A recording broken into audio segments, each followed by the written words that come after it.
So, geht gleich los. Dann schon mal ein Audio-Check.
Nochmal ein Audio-Check.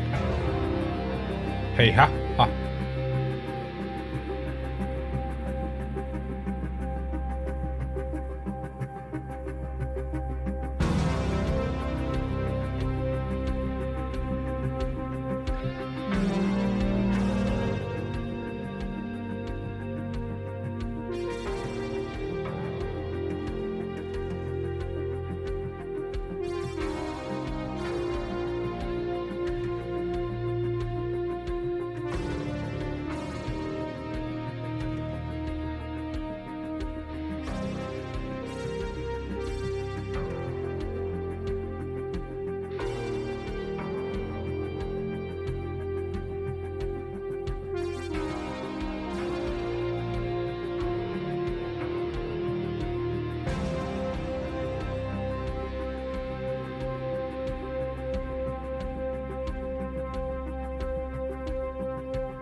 So, ich würde sagen, wir fangen da mal an. Ich mache hier mal den Ton an und dann gehen wir mal in die Live-Scene.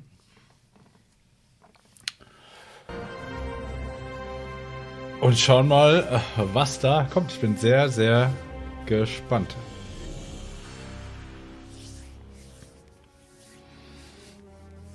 Thank you for following us. Seht ihr das alles? Chat seht ihr auch? Ja.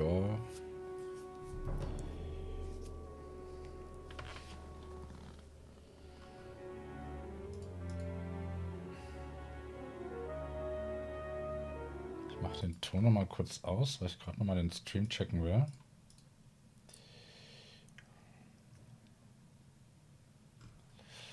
Sonst hört ihr das doppelt.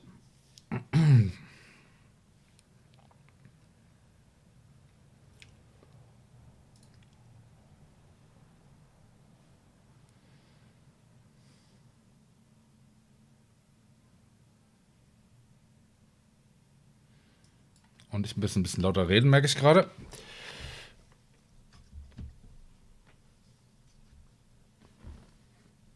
Na, wo bist du? Audio Interface. Na, ist das schon voll aufgedreht? Habe ich die Verstärkung da noch ein bisschen reindrehen? Das geht schon, oder? Machen wir hier nicht ganz so laut. Mal gucken, was gibt's denn als erstes? Merke ich gerade. Oh, ich muss hier mal, sonst hört ihr mich doppelt. Zack. Master of Magic geht's los jetzt. 1 Stunde Master of Magic Pre-Release Show. Heißt das irgendwie, ne? Ich schreibe auch mal was im Chat hier. Chatregeln. Jawohl.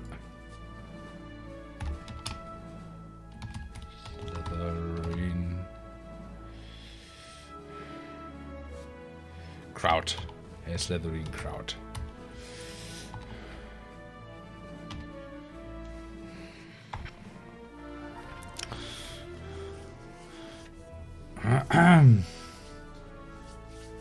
Auf jetzt! Ich bin heiß! I really hope that since the review copies... Ich wusste ehrlich gesagt nicht so ganz, wann ich jetzt hier einschalten soll. Das ist ja englische Zeit, was auf den Timetables steht. Und ich weiß aber nicht, was englische Zeit ist, ne? Ob das jetzt Winterzeit oder Sommerzeit ist.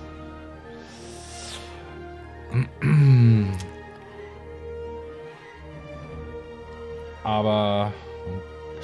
läuft das noch? Ja. Ich denke gerade so, warum gucke ich ja die ganze Zeit runter, aber ich habe den Chat gelesen. Ich dachte, das Bild ist wie eingefroren, aber die Uhr tickerte noch.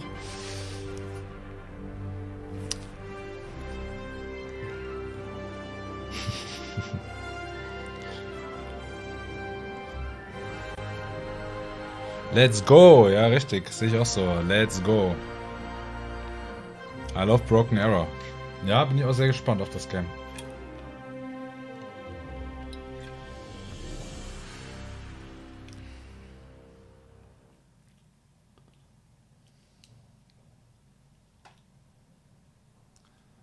Hello everyone and welcome to Slitherine-NEXT pre-show. We're live from Milan. I'm here with Mila Undro from WWII Games and Edmund, who is Slytherine's community manager. We're going to be with you for roughly 45 minutes and we're going to show you Master of Magic. Master of Magic is the reimagining of a classic from the 90s. We have a developer here with us today. So, Mila, how does it feel? Wenn ich runtergucke, aus dem Bild bin, ne? Very, very soon. Well, it's exciting, of course, nerve-wracking too. Yeah, nerve-wracking. Mach die mal ein bisschen lauter. Yeah, it's just so good. You know, we've worked on this for a couple of years and just put our hearts and souls into the game. So, yeah, I can't wait for it to be out. It's that feeling of, you know, I want it to be out now. Awesome, awesome. Of course,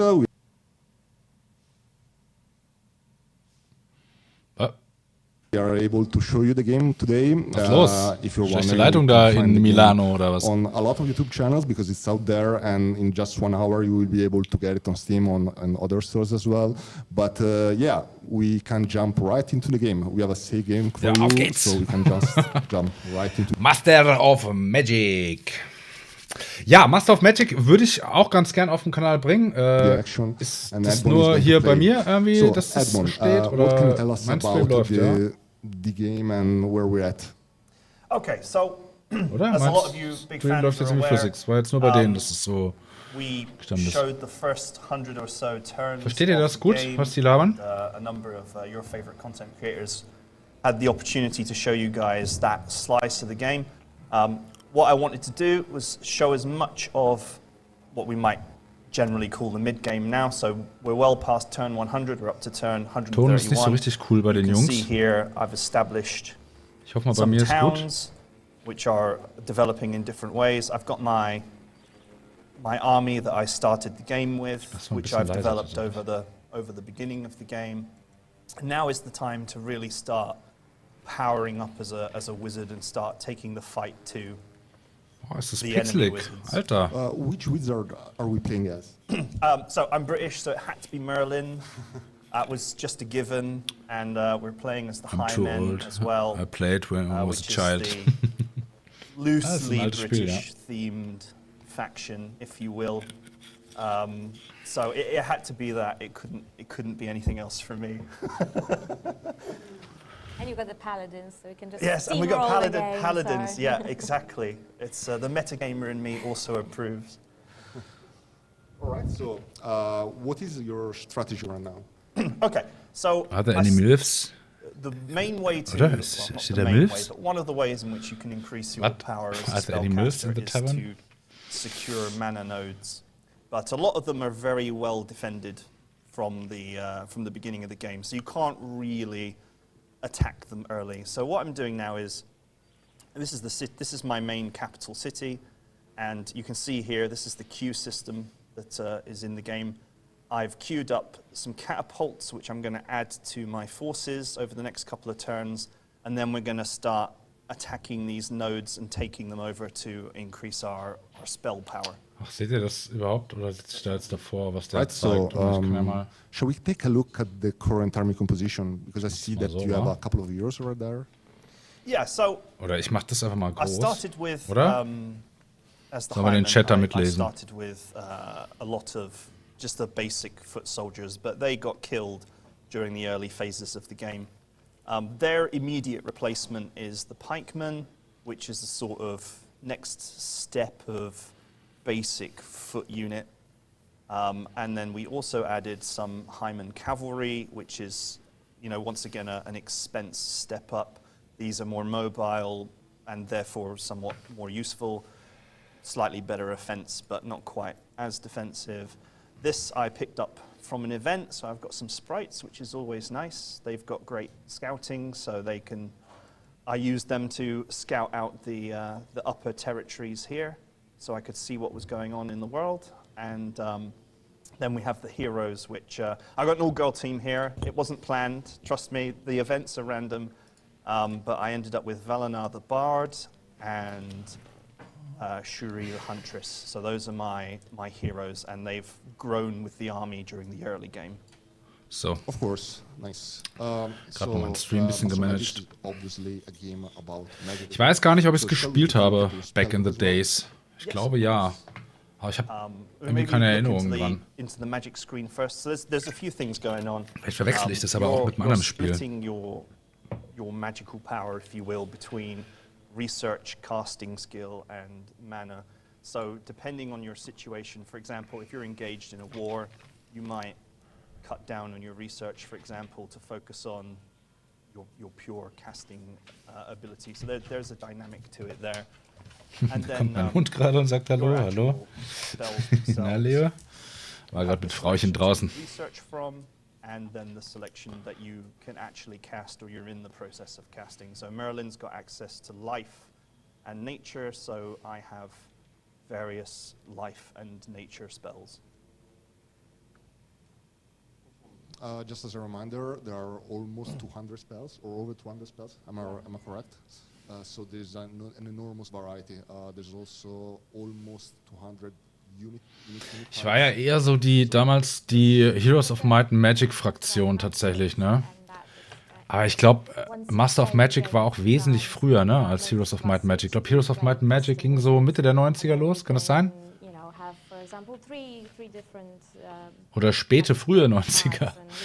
Oder? 94? So, 95? Weiß ich nicht mehr genau.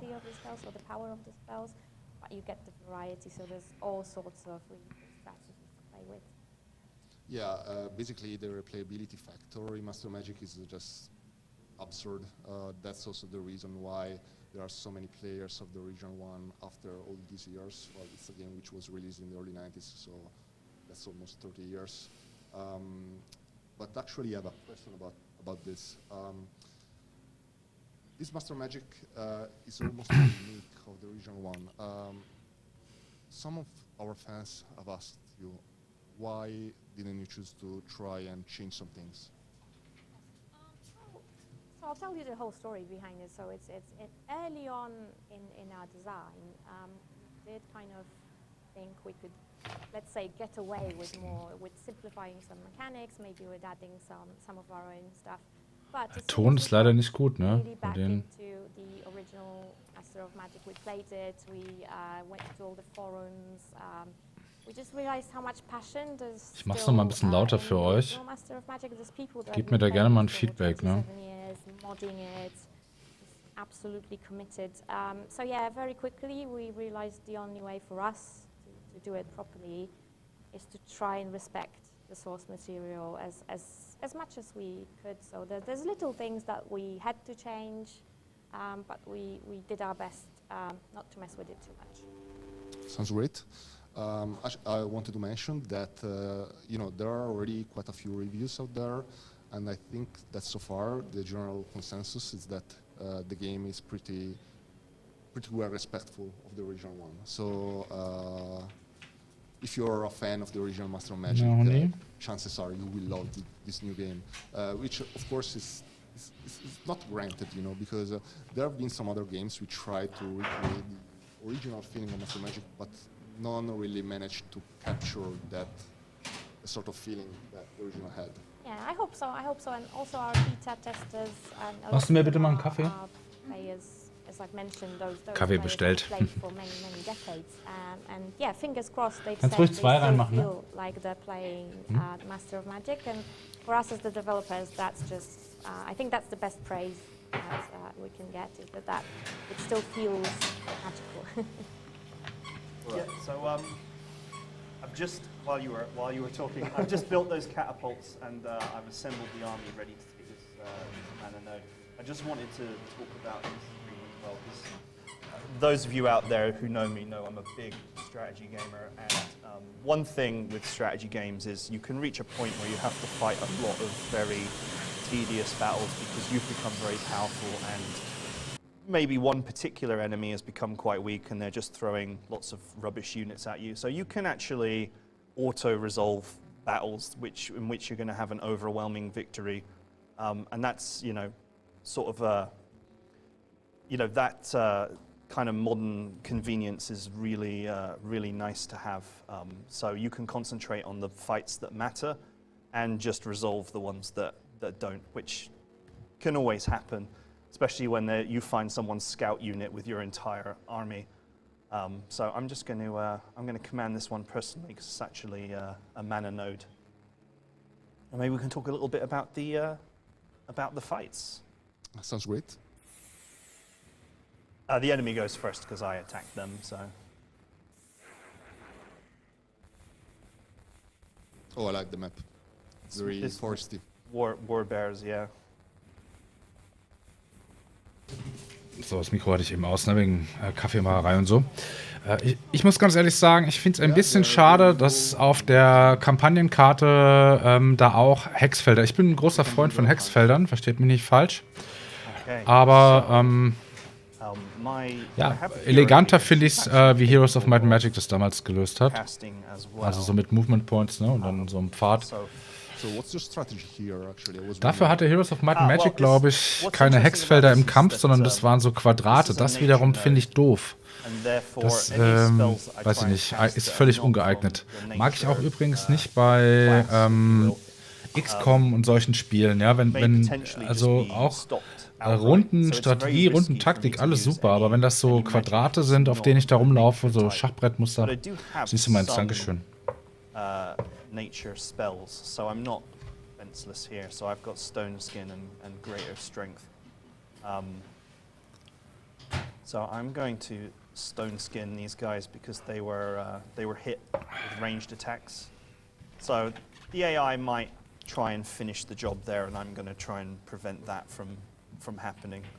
And then I have these very slow catapults, so general strategy would be to just defend them while they do this. I love the sound they make.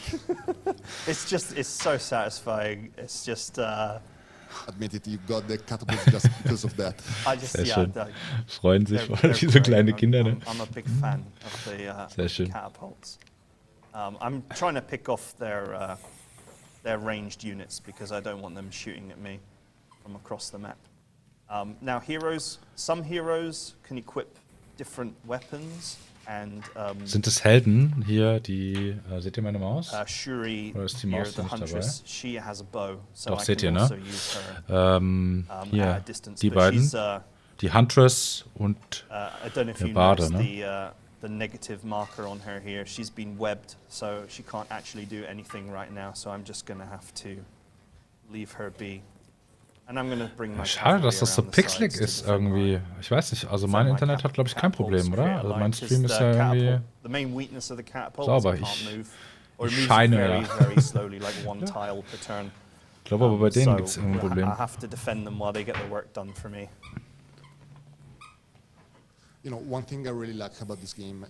Ja, eigentlich hatte ich in der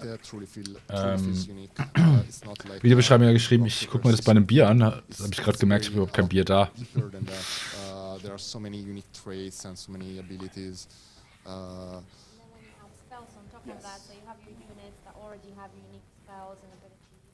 Boah, das ist echt ein mieser Sound.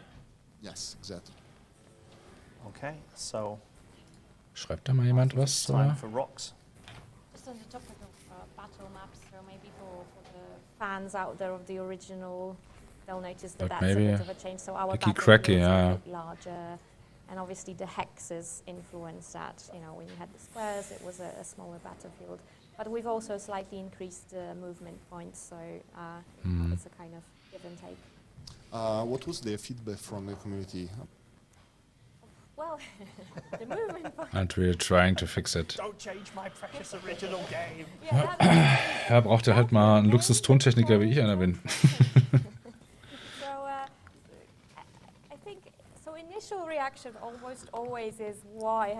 Aber das ist halt live, ne? Das ist halt so. Da darf man nicht so streng sein. Das macht live auch, egal ob jetzt im Theater, bei Konzerten oder so, ja, das macht es halt dann auch irgendwie sympathisch oder auch im Fernsehen, wenn irgendwas schief geht. Ist es dann halt so.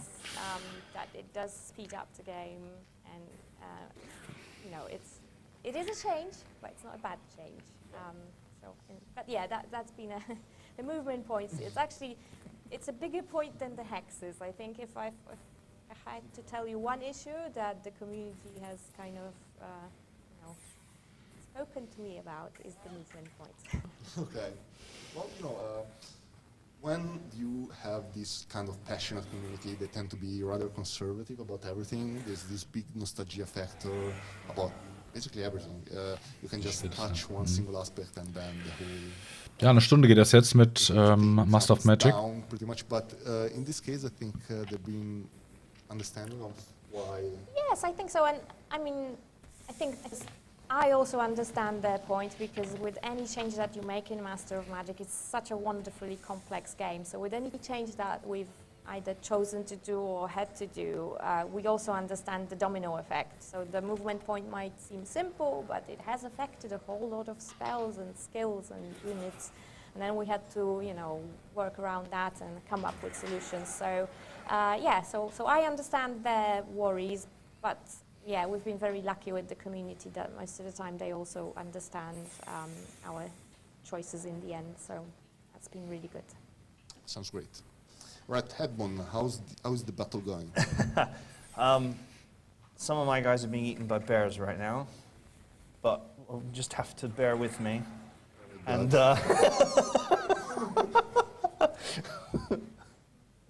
the fight is very grisly right now, but don't worry, we've got it. We'll have it under control shortly. I believe in you. So the reason why I'm not using I have a hero here that's a bard, and she's quite low level, and she just buffs. She buffs units. Once we reach the followers goal, we will add more games to the Slith store. Okay. She's a bit of a soft target.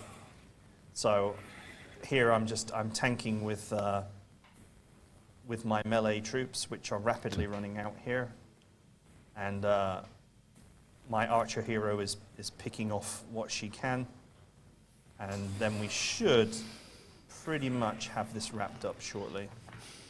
But losses are inevitable in Master of Magic. This is not the game where you just keep the same army all the way through. You're going to be constantly replacing units. It's very difficult to keep everything alive. Yeah, of course. I mean, they are your minions. You're powerful wizards, so they're expendable.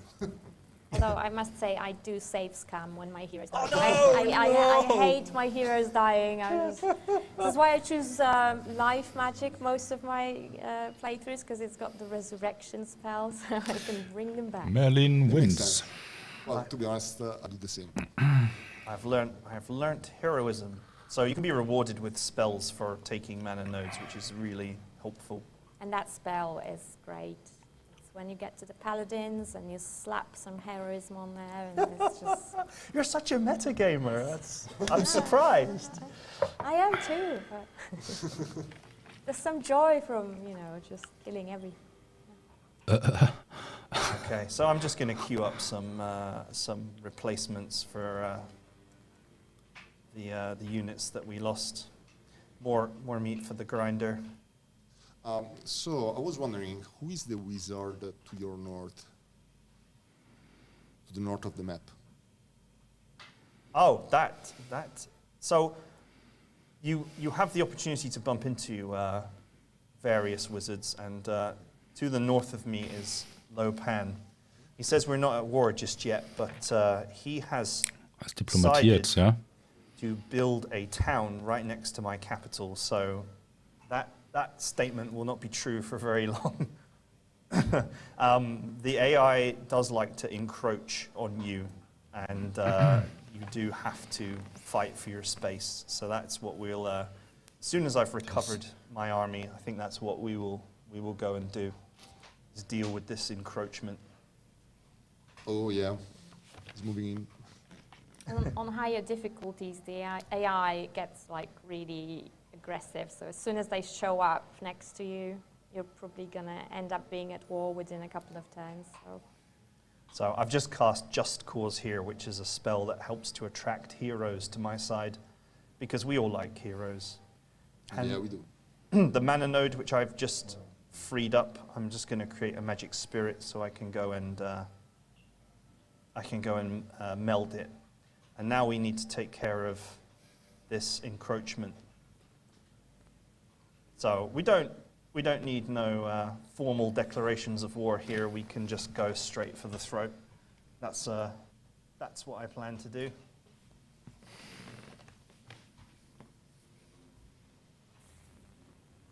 Nice. There's my magic spirit.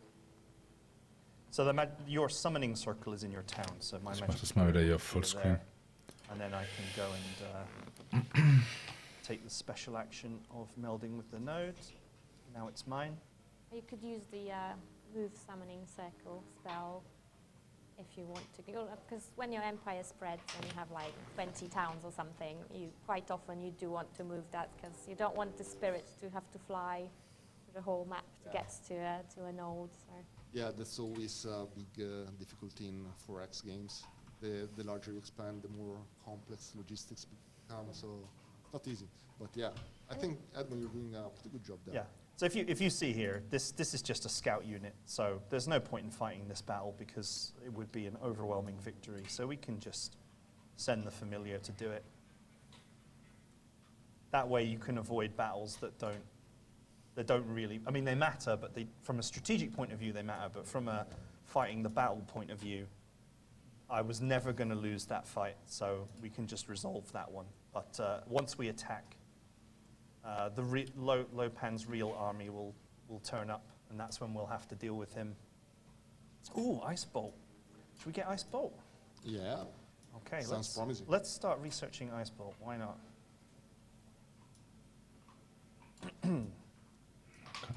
So guys, I was wondering. Ich will gerade mal ein paar what's your Sachen in favorite meinem wizard, Stream custom magic? managen. If you have one, of course. Yeah. Well, I go for custom wizards.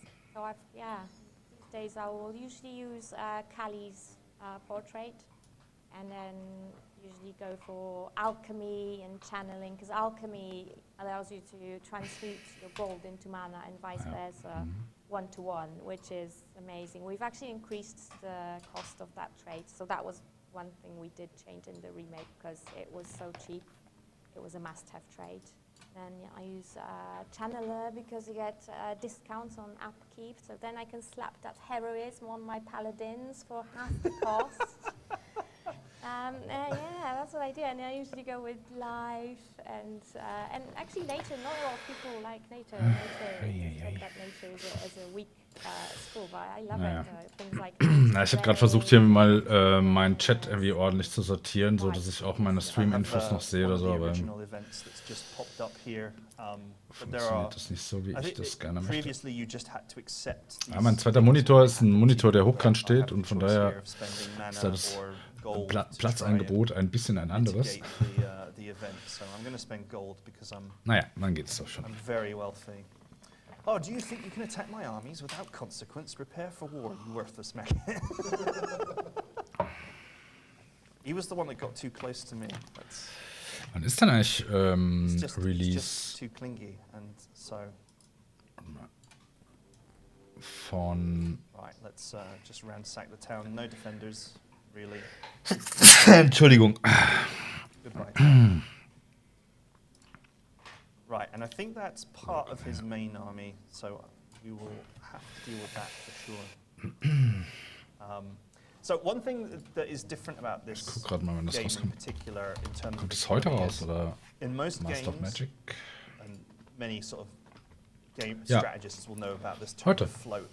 In most games, you don't want to float resources, as in you don't want to just hold resources in your hand, because they're not doing anything for you. So people are spending all the time to try and power themselves up.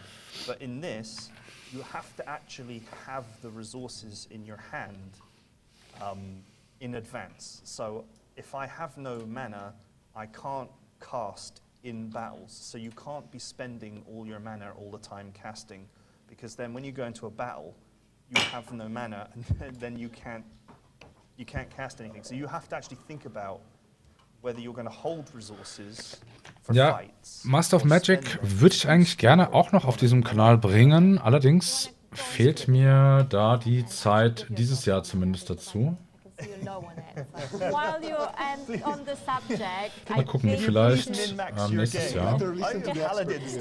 I just can't watch it anymore. I'm like, you have 38 mana. This is not good. Okay, all right. I've boosted my mana. Well, you know, this is why we brought Mila, so she can give you some tips. Yeah.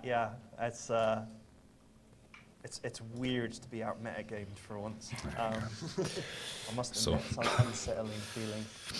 Wie spinnt der Kram da auf dem zweiten Monitor gerade ein bisschen rum.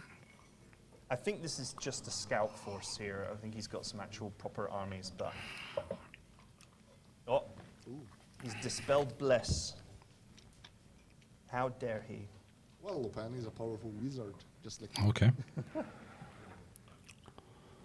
And he also has long-range artillery. To be honest, the reason why I'm fighting this battle is because catapulting halflings is just the most satisfying. This is the most satisfying thing on earth. I can't wait until it's my turn. Yeah, I never knew this until you told me. Now I know this. I'm gonna give it a go. Okay, all right. My turn. Unleash the rock.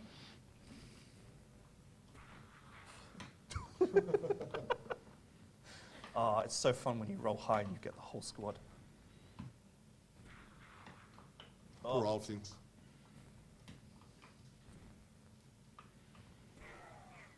Yeah, and Master of Magic has quite a complex fighting mechanics. So it's really actually hard to get it in tutorials and that. So do you want to click on the question mark just to show you? So if you ever get like lost, we've tried to give it like a The question mark? Yeah, Where's yeah, that? I've never looked at a at the tutorial top. before. At the top.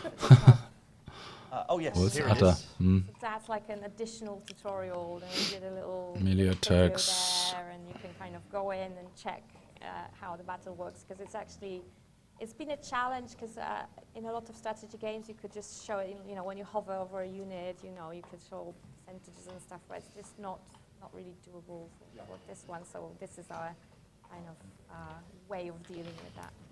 Because the games of this era usually came with a novel with manual written on the front of it. To be fair, this one does as well. Exactly, exactly. So in a way, nothing has changed. So we stay Ja, ich erinnere mich noch an die alten Tage. Da habe ich meine Games als kleiner Bub in meinem Karstadt gekauft, in der Computerspielabteilung. Die hatten da eine ganz gut sortierte Computerspielabteilung bei uns in Darmstadt. Und ja, wenn man da mal genug Geld zusammen hatte, was ja nicht so oft vorkam, weil Spiele damals ja auch schon teuer waren, habe ich wirklich stundenlang da vor dem Regal gestanden und musste mich entscheiden. Ja, da gab es keinen Summer Sale oder irgendwie sowas, ne? Wo du für ein Apfel und ein Ei irgendwie gleich 15 Spiele geholt hast. Stunden habe ich davor gestanden und dann bin ich mit dem Bus nach Hause gefahren und da habe ich dann natürlich mit die Anleitung schon gelesen. Was mir da so eben in Erinnerung geblieben ist, auf jeden Fall Civilizations, Burning Steel, ne? Das sind alles Spiele mit einer dicken Anleitung. Das Schönste war immer der Geruch von diesen Spieleanleitungen. Ähnlich wie Brettspiele. Ich habe ja als Kind immer gerne Brettspiele gespielt. Und die haben auch immer so einen schönen Geruch gehabt. Das habe ich immer mit Weihnachten und Geburtstag auch verbunden. The slingers are picking on my hymen. One thing I like about Master Magic is this classic 80s to 90s fantasy feeling, which is actually getting a revival nowadays. Lots of nostalgic sequels or remakes or films from back in the day are coming back. And I think it's the same in video games, right? Ja, hat er recht. Master Magic tries to capture that sort of feeling and atmosphere from those years. Ja, sehr schön. So I think it really does a good job. Was there any particular angle you went for, or did you just try to... Tatsächlich, in der Rückschau verklären wir ja nicht nur Computerspiele, alles Mögliche, ja, aber bei Computerspielen ist es ganz extrem, weil unsere Erinnerung macht diese technische Entwicklung irgendwie auch mit, ne? Also die sehen in der Erinnerung ja auch immer aus wie topmoderne Spiele. Als ich Warcraft 3 Reforged gesehen habe, dachte ich so, das sieht doch genau aus wie damals, ne? Aber man muss auch sagen, es ist nicht alles Gold war, was glänzt. Oder wenn es überhaupt geglänzt hat damals. Gab viele miese Spiele auch, ja. Aber es gab halt auch wirklich ganz viele sehr, sehr feine Titel, die trotz der limitierten Technologie dann irgendwie fantastische Spielmechaniken hatten. Und ja, Burning Steel fällt mir da jetzt gerade ein, weil ich War on the Sea gerade spiele und mich das sehr daran erinnert, wenngleich Burning Steel da irgendwie noch einen Ticken geiler war. Aber wenn man sich das heute anguckt, ist natürlich furchtbar, ja. Also nicht nur die Grafik, sondern auch das Interface und so. Was auch ein richtiger Knaller ist, habe ich als Brettspiel zu Hause, ist Star Wars Rebellion. Und das Computerspiel, das Brettspiel orientiert sich tatsächlich am Computerspiel. Normal ist es ja immer umgekehrt, ne? Star Wars Rebellion, eines der allerbesten Star Wars Spiele und eines der besten 2 Spieler Strategiespiele überhaupt. Und Star Wars Rebellion auch eines der allerbesten Brettspieler. Das kann ich jedem wirklich nur empfehlen. Also auch das Brettspiel, das ist der Hammer. Und dieses Spiel mal neu machen für den PC, ne? Es ist halt leider auch einfach zu alt, um es irgendwie nochmal zu zocken. Auch schon überlegt, ob ich es auf den Kanal mal bringe und so, aber die sind dann auch so ungemütlich mit dem Interface irgendwie so alte Spiele. Das ist dann mal ein bisschen schade. Deswegen finde ich es geil, dass die jetzt Master of Magic hier neu auflegen. Aber da geht noch mehr, ne? Also es gibt einfach einen haufenweise geile alte Games, die man wieder rausholen muss, ja. Und ja gut, dann machen sie ein Age of Empires. Ich weiß nicht, ja. Also diese Echtzeitstrategiespiele wie Age of Empires, also für mich, ja, das mag ja jeder sehen, wie er will. Für mich sind die aus einer Not heraus geboren, weil damals die Technologie oder ganz andere Rahmenbedingungen setzte, als Spiele das heute tun. Während jetzt so ein Heroes of Might and Magic, das ist auch heute noch neu, wenn man so will. Oder auch ein Master of Magic, das ist ein Rundenstrategiespiel. Ja, Rundenstrategiespiele haben auch trotz einer RTX 4090, haben die genauso ihre Daseinsberechtigung wie 1988, ne? Aber bei so Echtzeitstrategiespielen, ich weiß nicht, das ist irgendwie, also ich finde schon diesen Begriff irgendwie merkwürdig. Aber gut, da kann ja auch jeder irgendwie so finden, wie er mag. Aber das brauche ich zum Beispiel gar nicht, ne? Wenn man jetzt irgendwie Warcraft Reforged oder, weiß ich nicht, was gab's denn jetzt noch? Dune?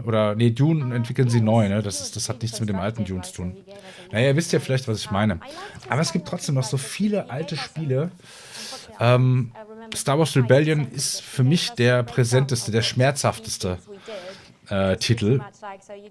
Das würde auch alle Verkaufszahlen, glaube ich, sprengen, ja. Like 5% of caster of magic, and and now my maths is not going to work, but the other percent of your own stuff. And I was like, wow, that's actually, if it's true, if other people feel like him, I would be very happy, because that's what we actually aimed for. So I don't know. He's not told us since what he feels about the game now, but I hope he still feels the same. Und die Karte hier finde ich nicht hässlich oder so, aber sie ist ein bisschen, wie soll ich sagen, langweilig will ich jetzt auch nicht sagen, ja. Jetzt nicht, dass mir jemand so verboten hat, jetzt irgendwie hier negativ zu urteilen oder so. Das ist nicht der Fall, aber ich möchte es trotzdem nicht. Aber ich finde bei Heroes of Might and Magic zum Beispiel, die Karte ist sehr, sehr detailverliebt, ne? Also man findet immer irgendwo, da steht da so ein kleines Monster rum, so ein kleiner Elf, der da rumfliegt, da liegen da ein paar Diamanten, dann ist da eine Schatztruhe und also ich habe irgendwie permanent was zu entdecken und zu erforschen, ja, wenn ich da mit meiner Armee da durch die Gegend reite, ne? Das fehlt mir hier tatsächlich ein bisschen. Und das sagt gar nicht so viel über die Tiefe dann aus unbedingt, aber ja, ich gucke da auf eine sehr, sehr große grüne Fläche jetzt mit ein paar Bäumen und ein paar Bergen, aber das sind ja letzten Endes nur Obstacles, ja, für meine Armee oder ändern die Geschwindigkeit oder irgendwelche Kampfwerte dann wahrscheinlich in der Defensive. Aber das fand ich immer so schön bei Heroes of Magic. Wisst ihr, was ich meine? Das irgendwie. Und dann ist man da lang und dann hat man da irgendwie eine Schatztruhe gefunden. Dann konntest du überlegen, mache ich da jetzt Erfahrung oder mache ich da Gold? Und dann hast du ein Item gefunden und so weiter. Also das war irgendwie geil, ne? Also überhaupt die ganzen Items bei Heroes of Magic. Ich weiß gar nicht, wie es hier ist. Ob das hier auch ob die Heldencharaktere hier auch so viele Items tragen können. I think if you hover over the production thing in town, I think that's where you get like a breakdown of. There it is. Or the kind of, the three worker. Aber es wirkt tatsächlich eher wie in Civilizations als wie in Heroes of Might and Magic. Ne? Heroes of Might and Magic ist so augenscheinlich auch erstmal so ein Strategiespiel. Also natürlich ist es ein Strategiespiel, aber es hat doch sehr viel Rollenspiel auch dann mit drin. Ne? Ich weiß gar nicht, wie das hier gewichtet ist. Mal gucken, vielleicht im nächsten Jahr schauen wir da vielleicht mal rein, dann aber vielleicht eher in einem Stream oder so. is sort of the point I was trying to make, but obviously. Ich hatte tatsächlich auf Twitch schon mal einen Preview-Stream gemacht, jetzt im Titel. Slitherine war ja so freundlich, mir da ein Preview-Key zu geben.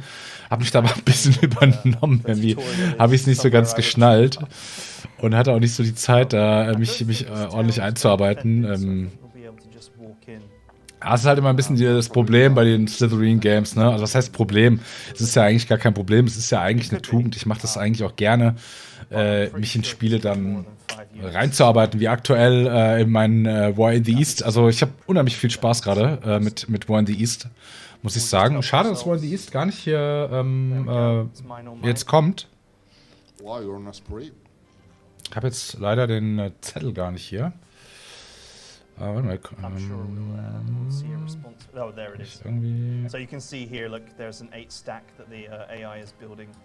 I have a question. What can you tell us about the various faction differences? I'm talking about the difference, for instance, between Highman and Halflings. Sonst muss ich euch das Bild wegmachen. How do they play differently?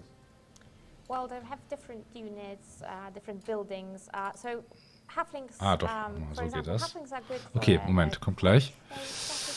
So, Der Basti ist ja ein again, my Fuchs. favorite heroism on Halfling Müssen wir mit meinen zwei singers Monitoren who are hier available rum to pretty much exerzieren, from the beginning so. of the game. And, yeah, Das you war auf can dem get so Desktop. much done with that. And they also have 8 units, 8 figures in a unit, unlike other races, which is cool. Police Simulator sehe ich hier gerade auf meinem Desktop rumfliegen. Das würde ich auch gerne nochmal bringen. Es ist auch released mittlerweile. Da ist der Schedule. Okay. It's a real journey to get there. But once you get there, they are much more powerful than the Stingers. So it's a trade-off, you know. So, wir haben als nächstes dann, also 20 Minuten geht das jetzt noch hier mit Master of Magic. Ich wünsche den Kameraden von Slitherine da auch ganz, ganz viel Glück mit dem Release. Ja, als erstes kommen dann um 4 Uhr Warhammer 40k Games. Das wird Gladius und Battle Sector sein. Da kommen 2 neue DLCs raus. Starship Troopers, Terran Command. Also wir reden jetzt hier von der Zeit von, also englische Zeit. Das heißt von 17 bis 18 Uhr. Starship Troopers habe ich noch gar nicht gespielt, muss ich sagen. Einfach weil mir die Zeit fehlt. Sehr, sehr schade, weil ich den Film als einer meiner meistgesehensten Filme. Den Film kann man sich unendlich oft angucken, weil der einfach auch unendlich bekloppt ist und keinen Inhalt hat irgendwie so, ne? Und es irgendwie so trashig ist. Ich finde den einfach geil. Und Distant Worlds 2 bin ich auch sehr gespannt, was es da Neues gibt. Weiß ich ehrlich gesagt gar nicht. Oh, this is the hard part, is where you prise my fingers away from the Well, game. worst case, there is a button to just conclude the battle automatically, I think. Yeah, we can 4x speed auto. Ja, und dann ab 18 Uhr Ancient Arenas Chariots. Das kenne ich jetzt nur von einem Bild her. Da geht es um so Wagenrennen, glaube ich. Und 18:20 Uhr, da warte ich auch wirklich drauf, ist Broken Arrow. Da setze ich auch große Hoffnungen drin rein. Wie auch immer.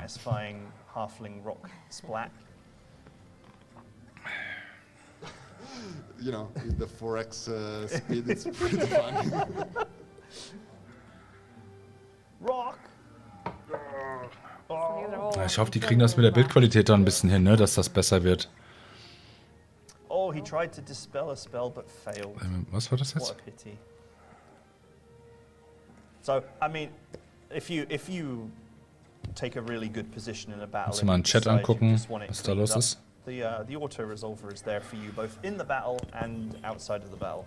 Finally downloading now, schreibt einer. Take my money. Running the game. Alright, so we're out of time. So I just wanted to thank you both, Mina and Edmund. But before we finish, we wanted to show you the trailer for Master of Magic. So here we go.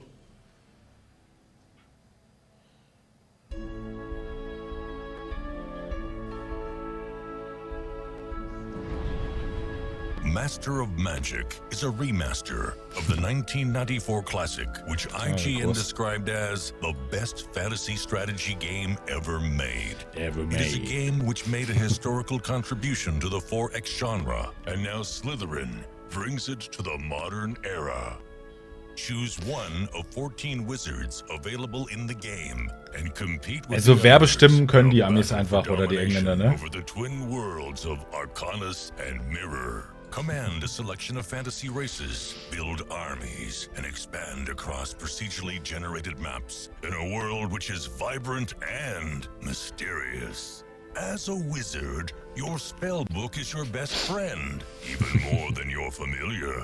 You have over 200 unique spell types at your disposal, ranging from damage spells to summons, from utility spells to the infamous spell of mastery. There's nothing you can't achieve through magic.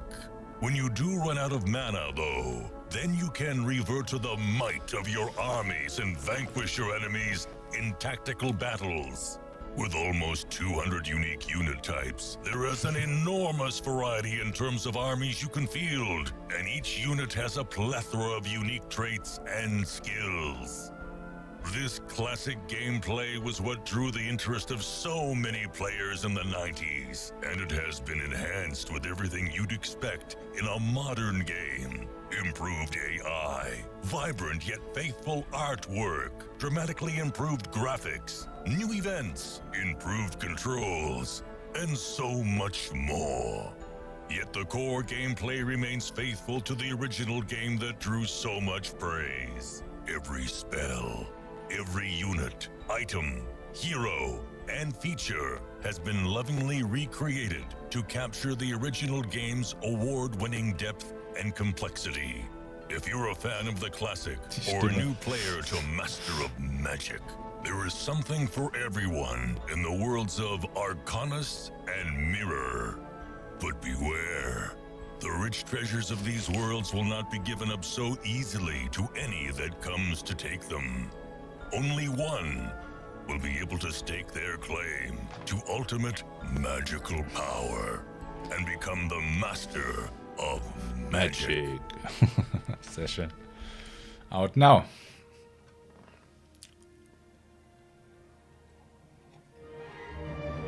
So, 20 Minuten oder was? Ja, was ist denn das? Was soll ich denn jetzt 20 Minuten machen?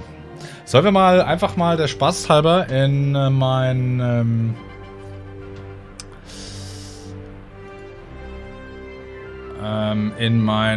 Sache Game gehen hier von Basti, konzentrier dich mal. War in the East. 20 Minuten, ey, das ist echt. Komm, das machen wir mal. Wir schauen uns eben mal War in the East an. Wie mache ich das jetzt am besten? Ich mache das dahin. So. Und dann. Ach cool, ich kann das. Ah, cool. Das ist doch gut. Zip.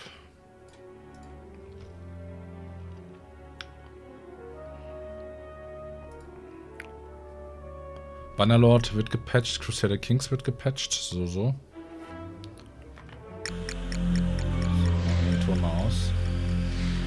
Und dann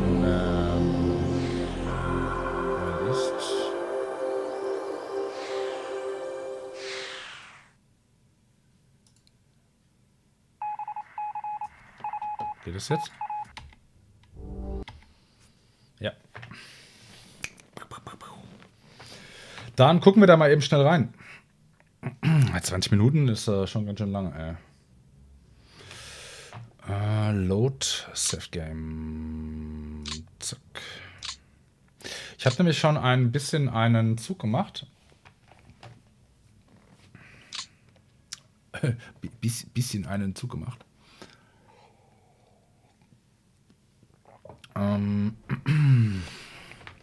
Also, ich habe jetzt leider das Zeichentool nicht parat.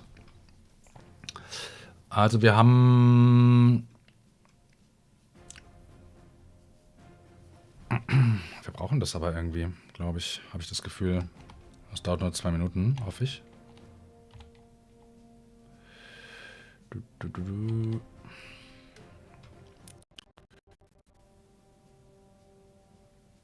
Ist der Sound gerade irgendwie, hat er rumgekackt. Habe ich ja mittlerweile so Panik mit meinem Rechner, weil mein Rechner doch irgendwie im Arsch war. So. Machen wir das mal so. Start. Und dann brauchen wir wir machen das auf jeden Fall mal noch kleiner. So. Und dann brauchen wir hier noch Quelle. Dauert noch eine Sekunde. Ne, Fenster muss es sein. Fenster. Können hinzufügen. So, Point Fix Screen vom. Jawohl, da haben wir es. Okay. Also, wir haben das Problem ja gehabt, dass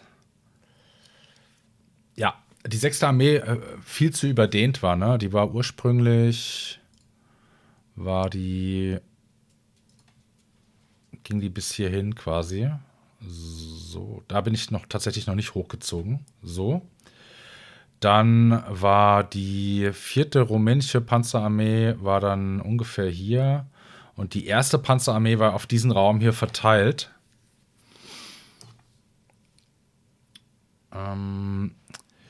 Ich mache mal ein Radiergummi. Das wieder weg, ja. Und die italienische Armee, die hier in dem Raum aufgestellt war, circa, die habe ich jetzt hier hoch verlegt. Wir machen das mal ein bisschen dünner. Haben wir jetzt hier hoch verlegt. Wir gucken uns dann gleich mal an, was das für Einheiten sind. Ich mache jetzt mal die Pfeile nur auf die HQs, was ja dann im Endeffekt so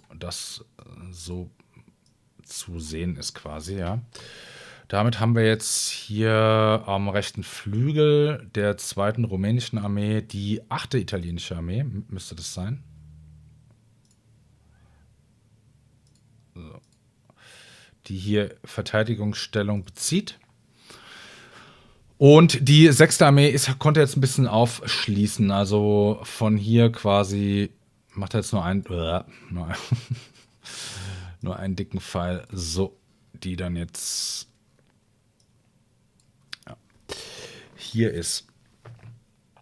Also, und wir haben die 4. rumänische Panzerarmee oder 4. Panzerarmee, heißt, die können wir uns gleich nochmal angucken. Ich sage da immer rumänisch, ist es aber eigentlich gar nicht. Es sind aber viele rumänische Großverbände da mit involviert. Ich mache da auch nur einen Pfeil. Und zwar mache ich das einfach mal grob so, ja. Aber obwohl, das muss ich ja gar nicht einstellen. Ihr seht das ja, ja. Also die haben quasi einfach die Position getauscht, ne? Und Ziel wäre es jetzt, dass die 1. Panzerarmee hier in Rot zu sehen. Machen wir mal so. Dass die den Angriff der 6. Armee unterstützt, beziehungsweise mitführt. So, und die 6. tun wir auch nochmal. So. Und wir haben hier Kalatsch. Das ist einerseits der Ort, wo die sowjetischen Kräfte sich bei der Einkesselung der 6. Armee vereinigt haben. Es ist aber auch der Ort der letzten großen deutschen Kesselschlacht des Zweiten Weltkriegs, erfolgreichen deutschen Kesselschlacht des Zweiten Weltkriegs. Und das würde ich gerne noch machen. Beziehungsweise, ja, diesen Kampf führen. Optimal wäre es natürlich, wenn wir, rot wollen wir gar nicht, wenn wir hier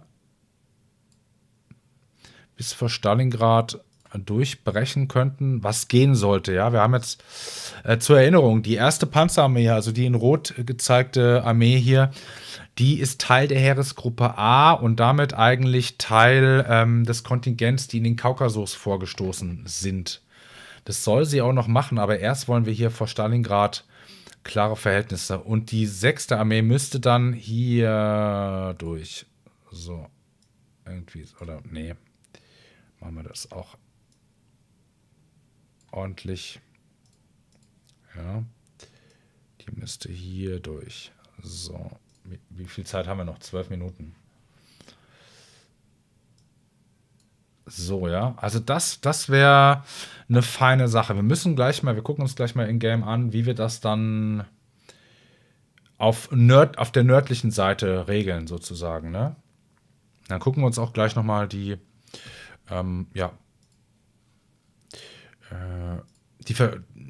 Verstärkungen an, die wir noch kriegen. Und hier haben wir Verteidigungsstellung bezogen am Don.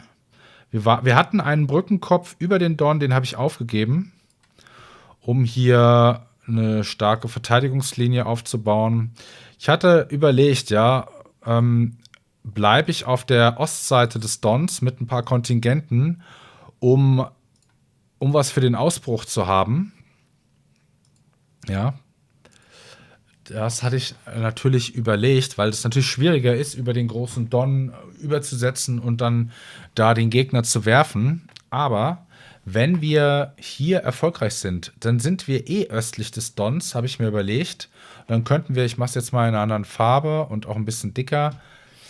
Also irgendwie ist dann ja hier oben,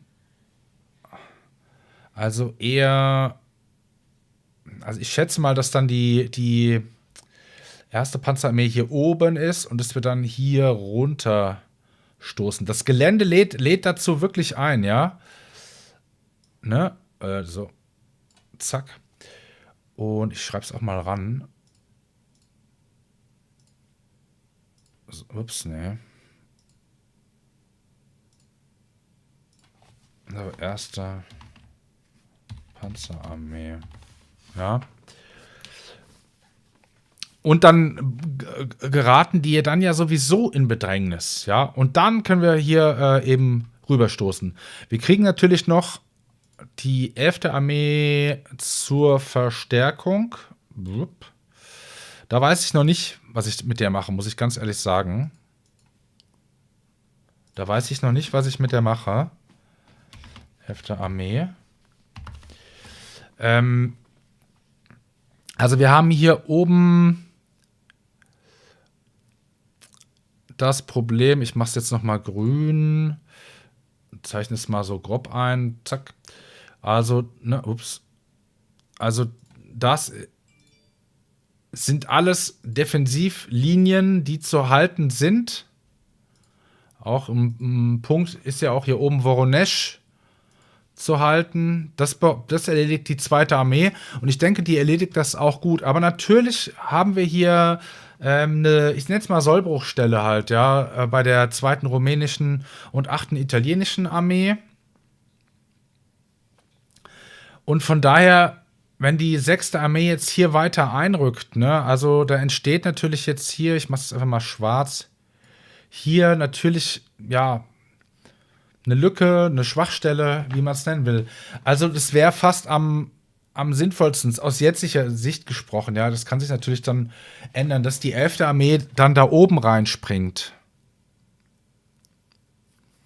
Wenn wir dann Stalingrad gesichert haben, muss man halt mal gucken, wie wir das machen. Aber ich glaube, das ist ganz gut jetzt hier, dass die 1. und die 4. Panzerarmee hier die Plätze getauscht haben, weil, wir gehen jetzt mal zurück ins Spiel. Zack. Da bin ich dann auch wieder live und in Farbe zu sehen. Also, ich habe hier jetzt auch mal die Sicht umgestellt. Wir sehen jetzt hier immer die Bezeichnung. Ich glaube, es ist einfach für euch auch geiler. Es ist ein bisschen schwerer zu spielen, so tatsächlich, aber es ist für euch geiler, weil wir uns einfach besser unterhalten können, ja. Wenn ich sage 29. Division Mod, da wisst ihr, das ist dieses Püppchen hier, ja. So. Also, wir gucken uns die Armee nochmal an. Wo ist das Hauptquartier? Da, 4. Panzerarmee. Wird von Hoth geführt, ne? Also, wir haben drei Panzerkorps, davon nur ein Panzerkorps. Und, ja, ich weiß nicht, also, ist das 48. Panzerkorps? Wir gucken es mal an. Wo bist du? Da, ne? Es ist viel geiler so. Schade, dass die das nicht hinkriegen, dass man sowohl den Combat-Faktor, sag ich mal, sieht, als auch den Namen. Das wäre irgendwie schön.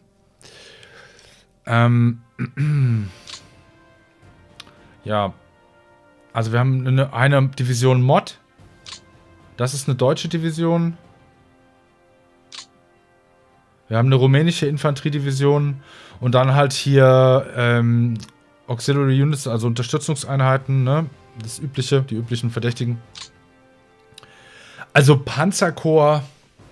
Und das war vorher am rechten Flügel der 6. Armee halt, ja. Und am linken Flügel die Italiener halt, ja. Und beides natürlich völlig unzureichend. Also ich habe hier jetzt noch nicht gekämpft, das mache ich jetzt auch nicht. Ich will das nur eben ein bisschen mit euch bequatschen, bis es hier weitergeht bei Slitherine. Das kommt dann in der nächsten Folge halt, ja. Ich habe jetzt, wie gesagt, den Zug ohne Kampf sozusagen schon gemacht, ne? Also hier haben wir uns zurückgezogen nach Rostov. Das ist auch völlig okay. Und hier waren wir auch mit der einen oder anderen Einheit schon über den Don gesetzt, aber die sollen hier ruhig, westlich des Don verteidigen. Hier haben wir die 14. Panzerdivision, die ist aufgeteilt in 3 Regimenter, einfach um hier die Lücke dann zu schließen. Und wir gucken uns mal jetzt die Korps an, ja. 3. Panzerkorps, ja. Besteht auch nur aus einer Panzerdivision. Okay, Memo an mich. Von Mackensen führt das.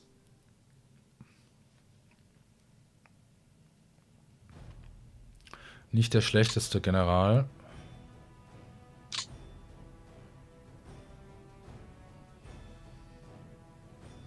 Verstehe gar nicht, dass dieses Korps nur eine Panzerdivision hat. Mal gucken, was auch mit der 11. Division dann noch kommt, ja. Also ich erhoffe mir da vielleicht auch zumindest mal auf eine Mod-Division, eine Panzerdivision wäre halt super, ja. So, dann gucken wir hier mal. Da haben wir das 57. Panzerkorps. Das ist nämlich ein bisschen stärker schon mal ausgestattet. So, und jetzt aufgepasst. 13. Panzerdivision und SS-Division Viking. Gut, slowakische mobile Division jetzt nicht so der Brecher, ja. Aber das sind schon mal 2 kampfstarke Divisionen hier.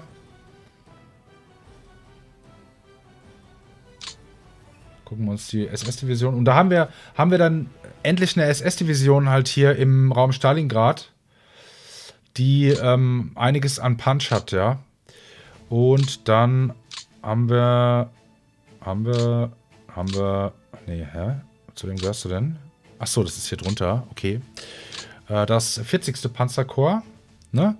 2 Panzerdivisionen und eine Mod-Division. Also, das ist doch schon beachtlich. Das heißt, wir haben sehr viel mehr Sicherheit jetzt ich nenne es jetzt mal Südflügel oder am rechten Flügel der 6. Armee. Plus, wir haben halt echt nochmal ganz schön hier an Schlagkraft dazu gewonnen. Hier ist die 16. Panzerdivision. Das müsste auch ein Panzerkorps sein. Richtig, das 14. Panzerkorps. Das 14. Panzerkorps wird hier die Aufgabe haben, nach Karpovka hier durchzustoßen. Beziehungsweise Karpovka heißt der Fluss hier. Guck mal, wie die Ortschaften hier heißen. Doch, Karpovka ist auch ein Ort. Und hier östlich von Kalac sollen die sich dann hier mit dem, was war das jetzt, 40. Panzerkorps dann vereinigen, ne? Das ist so die Idee. Und hier haben wir noch, was haben wir hier noch? Wir haben nämlich noch ein Panzerkorps.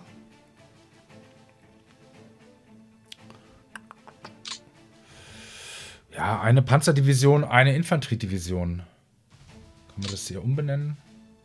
Warum auch immer dann sowas Panzerkorps heißt, ne? Also ist, glaube ich, ein bisschen der Lage auch geschuldet. Oh, wir müssen mal losmachen, es geht weiter. Schnell. Sorry, Leute.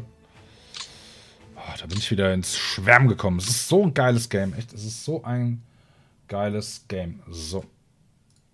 Ah, nee. Geht noch 3 Minuten. Oh. Jetzt habe ich hier hektisch mein WWII zugemacht. Wir hätten noch 3 Minuten hier ein bisschen am Kartentisch sitzen. Aber ich freue mich mega auf die nächste Folge War in the East. Das wird richtig, richtig spannend. Ärgere mich jetzt. Ich hätte gern noch mit euch. Aber es kommt ja noch mal eine Pause. Dann gucken wir noch mal in War in the East rein. Also dranbleiben. Denn wir kriegen noch ganz interessante Verstärkungseinheiten. Wir kriegen noch 2 SS-Divisionen, die Leibstandarte und die Totenkopfdivision.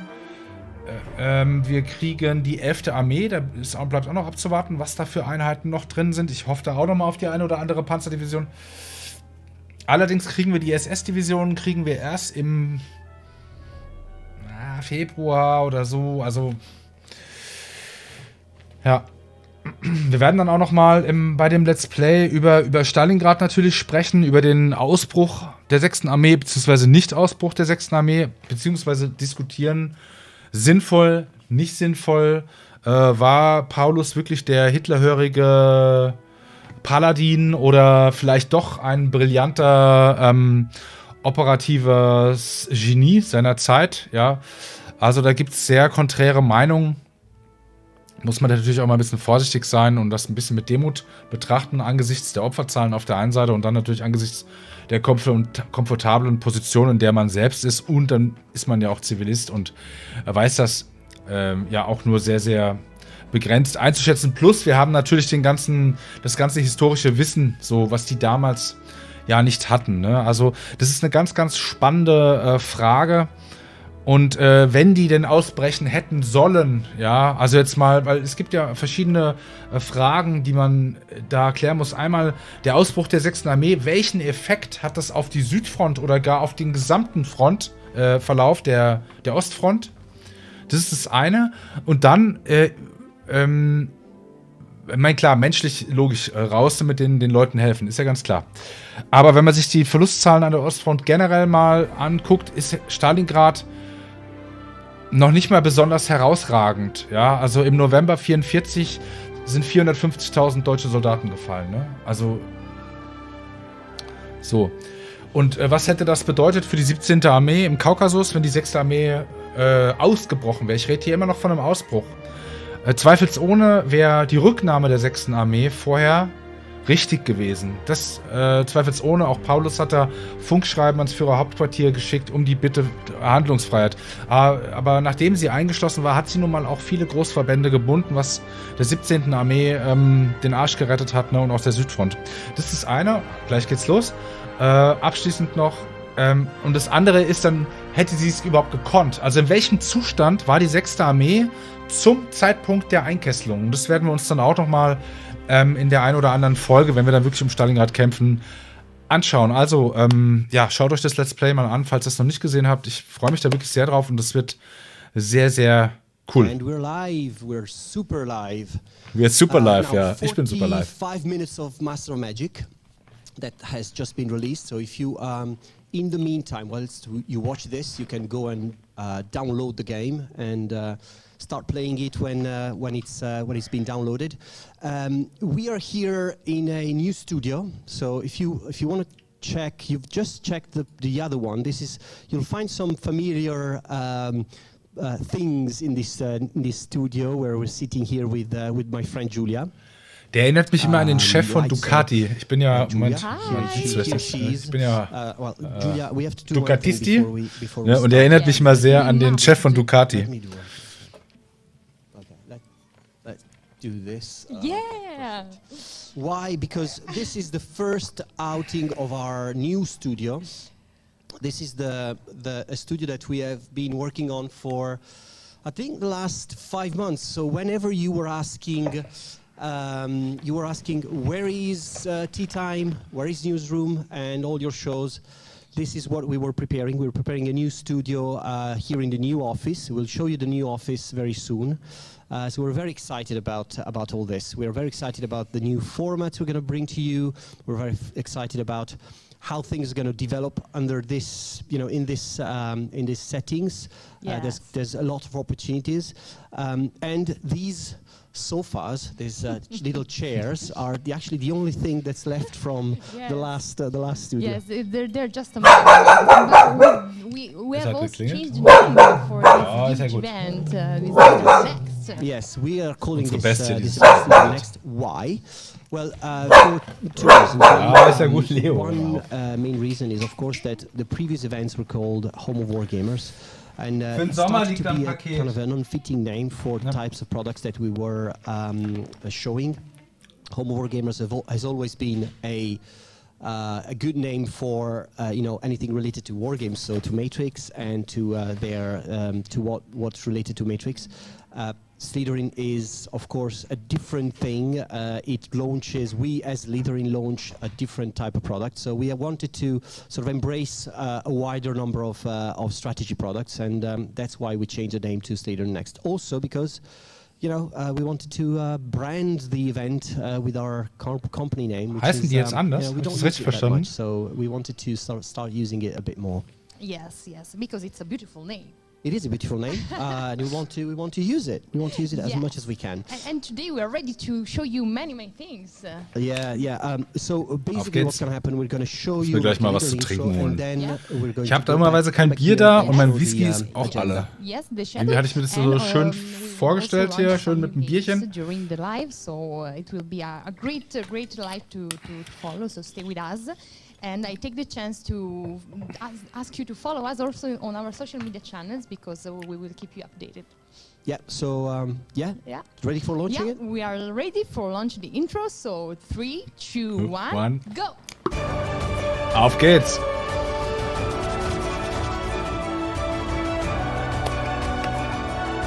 Slitherine-NEXT heißen die jetzt, ja? Cool, warum nicht? And back again. Yeah, we're live. We're officially, officially Slitherinhe-NEXT now. After many months of preparation, we are so happy to be here. Ja, cool, wenn sie noch in so einer Rauchwolke erschienen wären oder so. Wir sind wieder da als Slitherine-NEXT. Mit anderen Klamotten.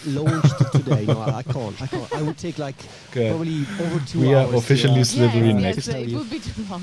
It would be too long. So, Julia, this is an area. Ich will, glaube ich, gleich mal ein Bier bestellen. Ich finde es furchtbar hier ohne Bier zu sitzen. Tea room. Yes, this is the tea room. Because this is where also we're gonna broadcast tea time in the future. Yes. And also it's close to the other set where you're going to do newsroom. Yes, it's like a mixture of newsroom and tea time. And so Bier ist bestellt. These two formats are going to be back Geht leider gar nicht ohne Bier. In the new year, of course, just after we just go on a break. Der Weihnachtsbaum hier auf dem Tisch ist ja auch cool. Supposedly working, so we should be fine to go back. Oh, und ich will so eine Tasse. What is it that we're expecting for today? We are expecting many things. First of all, we will have so eine Tasse haben. releases today. As you can see, we will have Warhammer for 2000 games. We will launch Sister of Battle for Battlestar and Adepta Sororitas for Gladius. Then we will have Starship Troopers Terran Command. We will show you something great also here, and be ready because you will be really excited to know more about the future of. Wenn die hier ihren Tea-Room machen, dann gehen wir mal zurück in One the East, würde ich sagen. Also, was sei denn da passiert was Spannendes? Ich weiß gar nicht mehr. This game last was year, passiert. so you will be really happy to see the developments made on this game during this year. And then we will speak about Field of Glory Kingdoms, then Ancient Arena Chariots, and then I know that you guys were waiting for it. Broken Arrow. Finally, we will talk about it, and then we will end our broadcast at around 7 p.m. GMT. So many things to do and many things to see today. Yeah, there's a lot of stuff to do. Yes. We are. I have to say one thing though. The biggest and most important stuff you'll see today is David Sharrock's jumper. That's the most impressive piece of furniture we brought directly from Epsom. Yes. We were supposed to have 4 people coming from Epsom, so I'm saying a special thank you for staying 24 hours in an airport to Mark, Neil and Annie. Entwickler oder was? Whilst David stayed probably half an hour and made it to Milan. So we are going to be ready to leave the mic to Alberto and David on. Da muss ich auch mal hin nach Milan und mich da mal selber einladen zu Slitherine. Welcome back. Oder? I'm here with David and his jumper. Thank you, Alberto. I'm pleased to be here, unlike anyone else from Epsom. Alright, so as Julia was saying, today is a Sister of Battle Day. Krasser Pulli. Who are the Sisters of Battle? Ach stimmt, letztes Jahr hatten die alle so krasse Weihnachtspullis an, oder? Und dann war denen viel zu heiß, weil die am Kamin saßen. Ach cool, Warhammer jetzt, ne? And they're as zealous and fanatical as you might expect someone to be. They're elite troops. They run around wearing like Space Marine armor, despite not being Space Marines. They wield bolters, despite not being Space Marines. They are bad girls, and they've come to fight. Sounds very appropriate for the Imperium. Yes, very much so. Right. So today, the Sisters of Battle are being added as a playable faction to both Warhammer 40k Battle Sector and Warhammer 40k Gladius. Let's start with Gladius. So before I ask you to elaborate a bit more on the faction, we do have a trailer, a gameplay trailer to show you that will introduce you to the new faction. Gladius hatte ich auch gespielt, ne, auf dem Kanal. Here we go. Let's watch the first trailer. War auch ein ziemlich cooles Game. Da ist, glaube ich, auch viel passiert seitdem. Battle-Sektor. Battle-Sektor finde ich tatsächlich cooler als Gladius. Aber ich glaube, man kann die gar nicht so 1:1 vergleichen, ne? Das ist schon ein bisschen was anderes auch.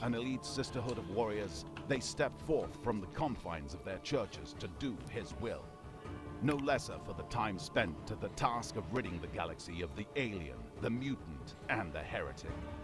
Warhammer 40,000 Battle Sector is expanding its epic turn-based action with the Adepta Sororitas DLC. Included in the DLC are 15 new ja, Warhammer muss ich auch mal wieder auf dem Kanal bringen. Ey. Das ist echt so lange her schon.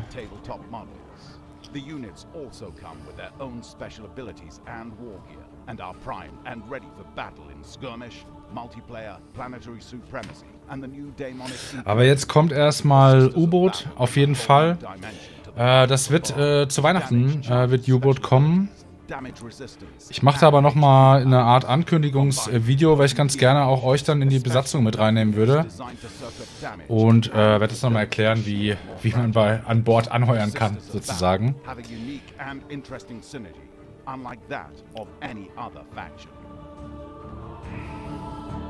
Unleash Destruction available. Ah! Heute. Cooking. Before we get deeper into the faction, well, we can see the chat, but I can imagine there are quite a few questions about your jumper. Where did you get it? It's Christmas. You keep inviting me here in Christmas. Last time I had to stay in Milan and wear a Necron jumper. Yeah. This time, the wonderful people at Games Workshop and Merch are just so inspired to send me this. So who am I to say no? Unfortunately, people can see it in the camera, but there are a lot of tiny Warhammer-ish skulls below the Sister Battle symbol. See? It's wonderful. Yeah. I will wear it every day till Christmas. All right, so I believe that our community manager can post the link to the store if you want to get this same jumper. Or others, yes. Yes. Well, anyway, what can you tell us about the Adepta Sororitas, also known as Sisters of Battle, in Battle Sector? So, in Battle Sector, they're kind of sent in to be the mirror to the Blood Angels. So the Blood Angels are all about going out there, attacking you, punching you in the face, getting very angry about things. Sisters are about taking those hits and getting very zealous about things. So they'll take hits, they'll get more evasive and get harder to hit as they take hits. So if you don't get them down quickly, they keep coming back and keep coming back hard. A lot of their skills are based around inspiring their fellow sisters. They might get more hits than you expect coming from the same place. They have artillery, they have tanks, they have rhinos, the first actual dedicated transport unit that we've seen in Battle Sector. So a real mobility powerhouse. They can bring the pain from all sorts of angles. Speaking of units, many months ago we had added 3 Sister Battle units originally. We decided to expand these units with more, well, you know, in a complete playable faction. We do have 2 trailers to show you to get deeper into some of the cool new units coming with the DLC. So let's have a look at the first one.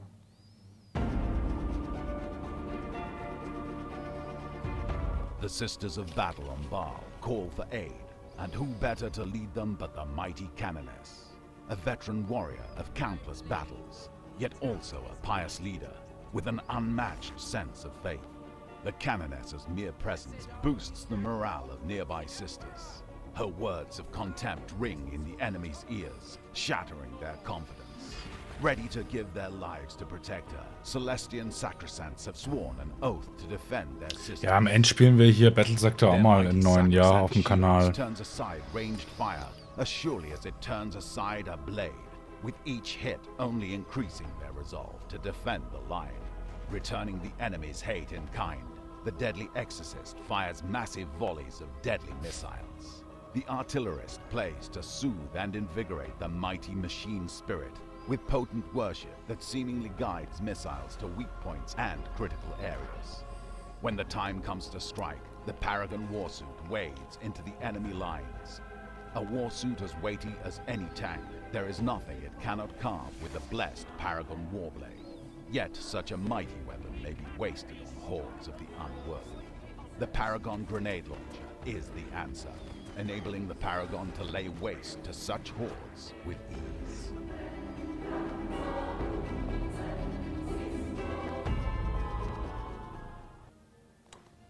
Well, Yeah.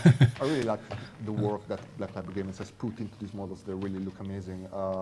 There are some amazing screenshots that you can find on the store page, and they really did a great job. I think, well, I'm a bit biased, but I think they're the best Warhammer 40k models ever made for a computer game, to be honest.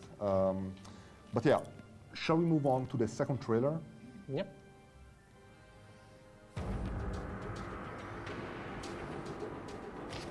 A sister's duty is foremost to the Emperor, but also to his subjects. No sister understands this better than the Hospitaller. Her presence is a welcome sight as she tends to the sick and injured, returning them to battle to continue to fight in his name. The Adapter Sororitas is an order of mercy, and those that sin may atone for their crimes as an arco-flagellant. Armed with arco-flails and with a potent mixture of combat stimulants flowing through their veins, they tear the enemies of the Imperium asunder. Das ist halt ganz schön pixelig, ne? Der Stream von denen, das ist echt schade. She may be offered the chance to take the oath of Repentia, her war gear, rank, and honor stripped from her.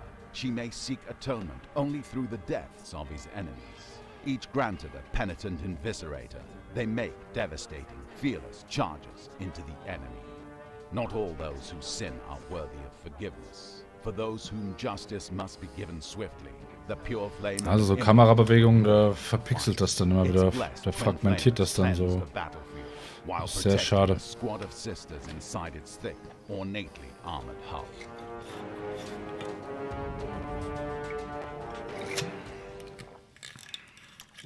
Well, Yep. so personally speaking, I really like the new vehicles. Most of all, I was wondering, what is your favorite unit from the DLC?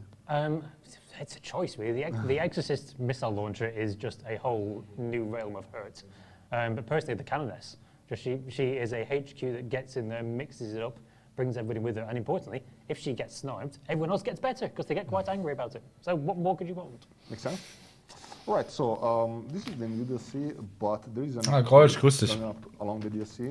Ja, es kommt auch ein bisschen, also die Auflösung ist ja nicht nur das Problem, sondern die Bitrate, ne, die du da einstellst. Also normal sollte das auch bei 720p nicht so rumpixeln da. Where you can choose to take on innumerable hordes of the demons of Khorne. It's a survival Den hat er gewonnen, ja. So you're basically going in there with whatever army you choose. Ja, hatten sie letztes Jahr ja auch, ne? Also komische. Habt ihr solche Pullis zu Hause? Ich nicht. Aber es ist ja so ein Ami-Kram, ne? Irgendwie wird das aber auch gerade modern, habe ich das Gefühl, dass man zu Weihnachten irgendwie so einen hässlichen Pulli anzieht. If you got bloodletters and you've seen whole new things we've added of things like skull cannons. Ach, cooles Artwork, ey. All these kind of things, all coming at you. Warhammer ist auch einfach Stylo, You get reinforcements, but will they be enough? Well, I'm seeing something new on the screen because that wasn't in the game. No, you've obviously picked the skull cannon for your hand and the bloodletters at the beginning, but right in the background there is our wonderful bloodthirster. Yes. Geiles Bild. Who doesn't turn up straight at the beginning, but when he does turn up, you're in for a world of pain. Yeah, I can imagine. Yeah. Naja, Fenster verkleinert. We can't wait to see what you guys think about this new update, as well as the Sisters of Battle DLC in Battle Sector. Ja, der Ton ist auch nicht gut von denen, das knackt immer so. Yeah, sure. Alright, so haben sie keinen guten Techniker dahingesetzt. Also getting the Adapter Sororitas as a playable faction. For anyone who is familiar with Gladius, each faction comes with their own unique units, tech tree, set of buildings, unique quest lines and heroes. Müssen wir echt mal Battle-Sektor vielleicht spielen, ne, auf dem Kanal. Ich schmeiß das mal wieder. Aktuell sitze ich ja gerade an War on the Sea und fummel mich da so ein bisschen rein, neben beim War in the East Game. Man hat ja einfach nur begrenzt Zeit, ne, am Tag. Aber War on the Sea ist irgendwie auch nice, muss ich sagen. Das gefällt mir irgendwie auch gut. Irgendwie habe ich das Gefühl, da ist auch noch mal was passiert bei denen.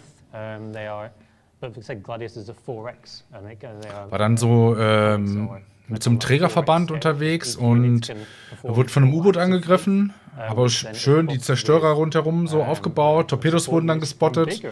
Der Flugzeugträger konnte ausweichen so. Und dann habe ich U-Boot-Jagd gemacht. Ne? Das war geil wieder. Dann so voll Stoff mit den Zerstörern da durchs Wasser und so. Das sah irgendwie cool aus. Nicht so State of the Art natürlich, die Grafik. Ne? Auch die Modelle sind ja so ein bisschen, ich sag mal, einfacher gehalten. Aber irgendwie hatte das was. Also, mal gucken. Will auf jeden Fall jetzt am Weihnachten dann zu Weihnachten U-Boot endlich anfangen. Das kostet dann ja auch schon wieder Zeit. Na, jetzt gucken wir erstmal, was hier so rausgeht. Life is worthless without faith. Faith in the God Emperor. Faith that he will save mankind. The Adeptus Sororitas are the guardians of that faith. Dass es auch noch keinen Warhammer-Spielfilm gibt, geht mir überhaupt nicht in den Kopf. Also überhaupt nicht.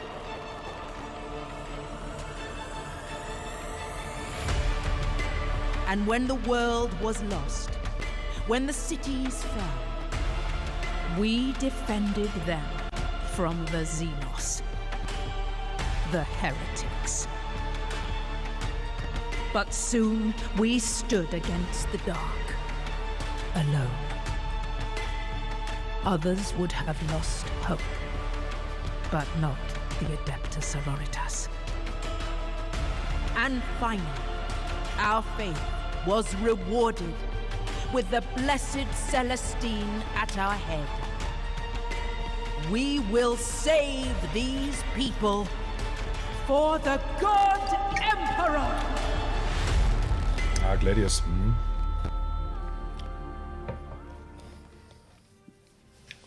So these are the sisters battle in Battle Sector and Gladius. Yep. Alright, so thank you so much, David, and I hope it was a Gladius auch ein gutes Game, aber ich bin irgendwie nicht so warm mit geworden, muss ich sagen. Es hat mir schon auch Fun bereitet und so, aber ich habe es nicht so gerne angeguckt, ne? We released the game roughly 6 months ago. I believe it was June 16. It's been a really successful release for Slitherine. Wen meinst du denn, Grolsch? Jetzt sag nicht der Dufti. Oder warte mal, es gibt noch einen anderen.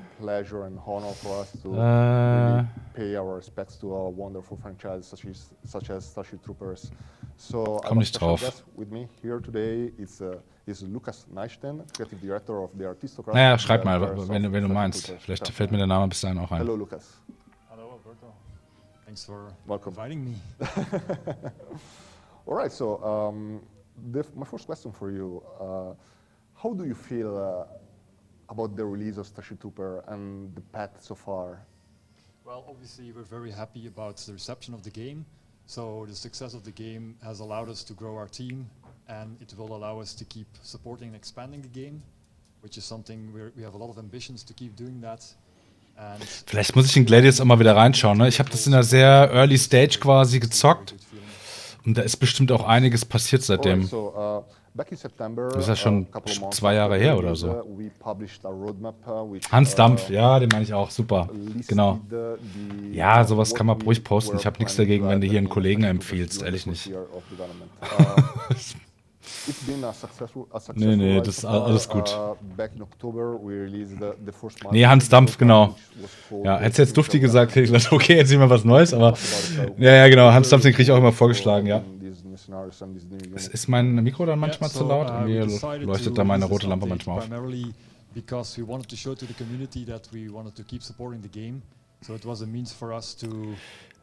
Ich muss aber sagen, ich habe es noch gar nicht so oft gesehen, ne? Ich glaube, muss ein bisschen runterdrehen.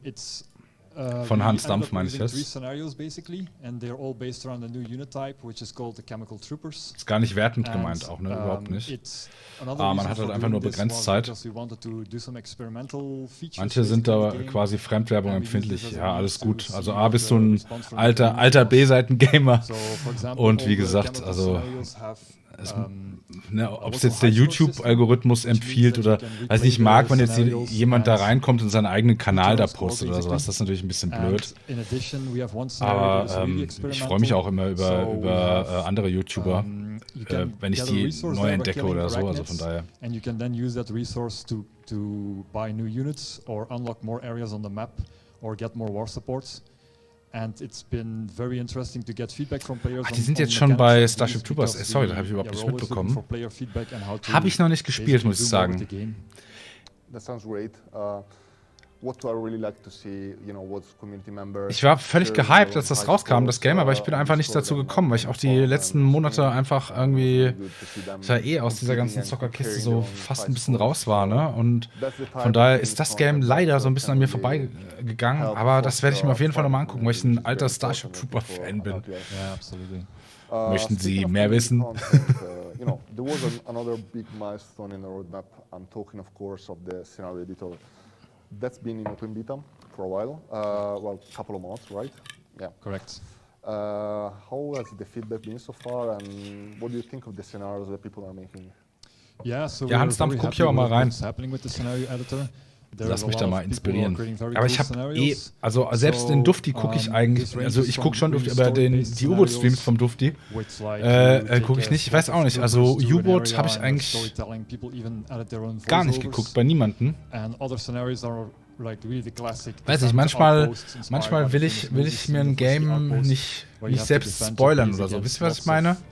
Ich kann das auch voll verstehen, wenn Leute dann zum Beispiel meinen Pathfinder Let's Play nicht gucken, einfach weil sie sich das Game nicht spoilern wollen. Ne? Das kann ich total nachvollziehen. Kann ja nur der einzige Grund sein, warum man es nicht guckt. Ne? Ach geil, ja. Cool, so ein bisschen wie diese Werbespots da, ne? Bei Starship Troopers. Diese Fernsehszenen, die fand ich immer mega.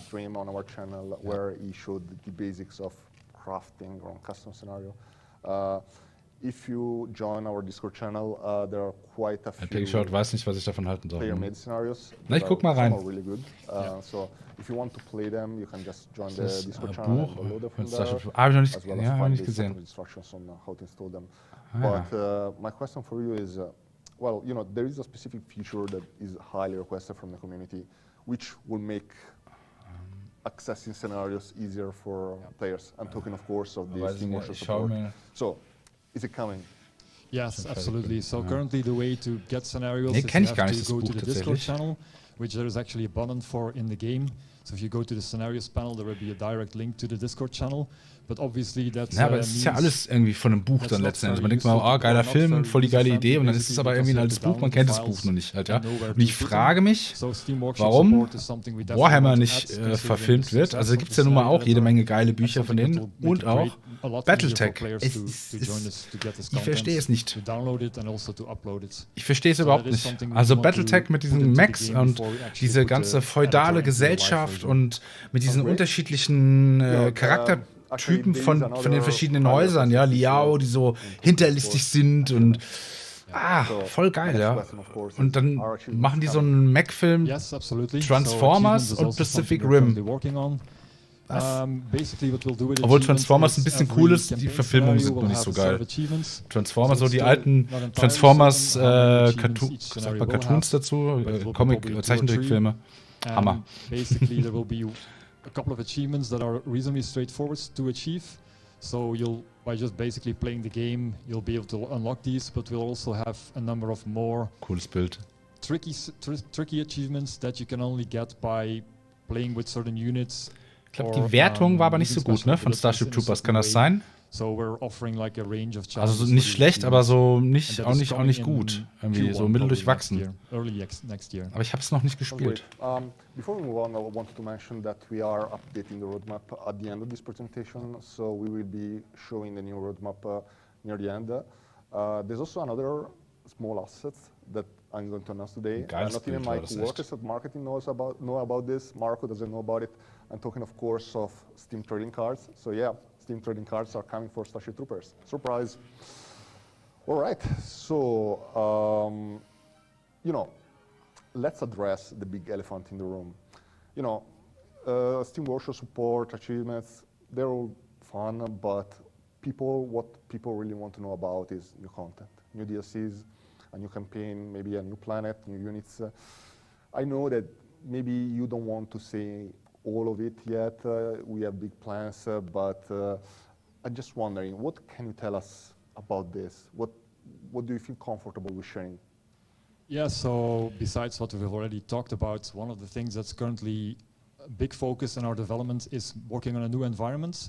So we'll have a new environment that is taking place on a new planet. Mit Battletech, ja, ist eine Nische. New campaign, new units, etc.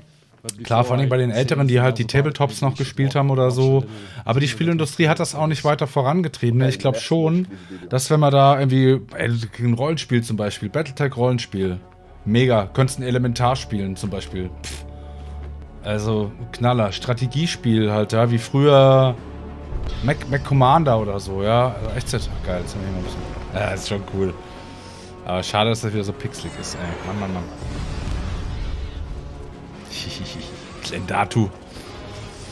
Aber wenn du so willst, bei Herr der Ringe, ich meine klar, Herr der Ringe so ne, in Fantasy-Kreisen auch immer bam. Aber sind wir mal ganz ehrlich, wie viele Leute hatten dann Herr der Ringe gelesen oder hat damit was zu tun oder fanden das irgendwie geil oder haben sich überhaupt für Fantasy interessiert, bevor Peter Jackson halt diese Filme da irgendwie ins Kino gebracht hat. Ne? Und auf einmal ist Fantasy Mainstream. Zack. Was ich damit sagen will, halt ja, ein gutes Buch, wenn du das verfilmst halt, ja, und irgendwie auch so verfilmst, wie das in den Büchern. Da Kerensky-Trilogie oder so, Great Death Legion-Trilogie und so. Das verfilmen mit der heutigen technischen Möglichkeiten. Ich glaube schon, dass das ein absoluter Knaller werden würde. Nische hin, Nische her. Wir es davon kaufen, ja. And in addition, it will have a lot of new player units and a lot of new Arachnid units that are fitting the theme. So we cannot really ja, leider MechWarrior 5, ne? Because we're still very much prototyping this content. But over the course of next years we'll be sharing nicht a lot cool. more information about Echt this. nicht cool. But we can say that we chose the Lava Planet. Ja, von Battletech habe ich bin nicht so eine krasse Leseratte, aber von Battletech habe ich einiges gelesen. In meinem Urlaub dann Kerensky-Trilogie halt irgendwie mit nach Frankreich an den Strand genommen und so.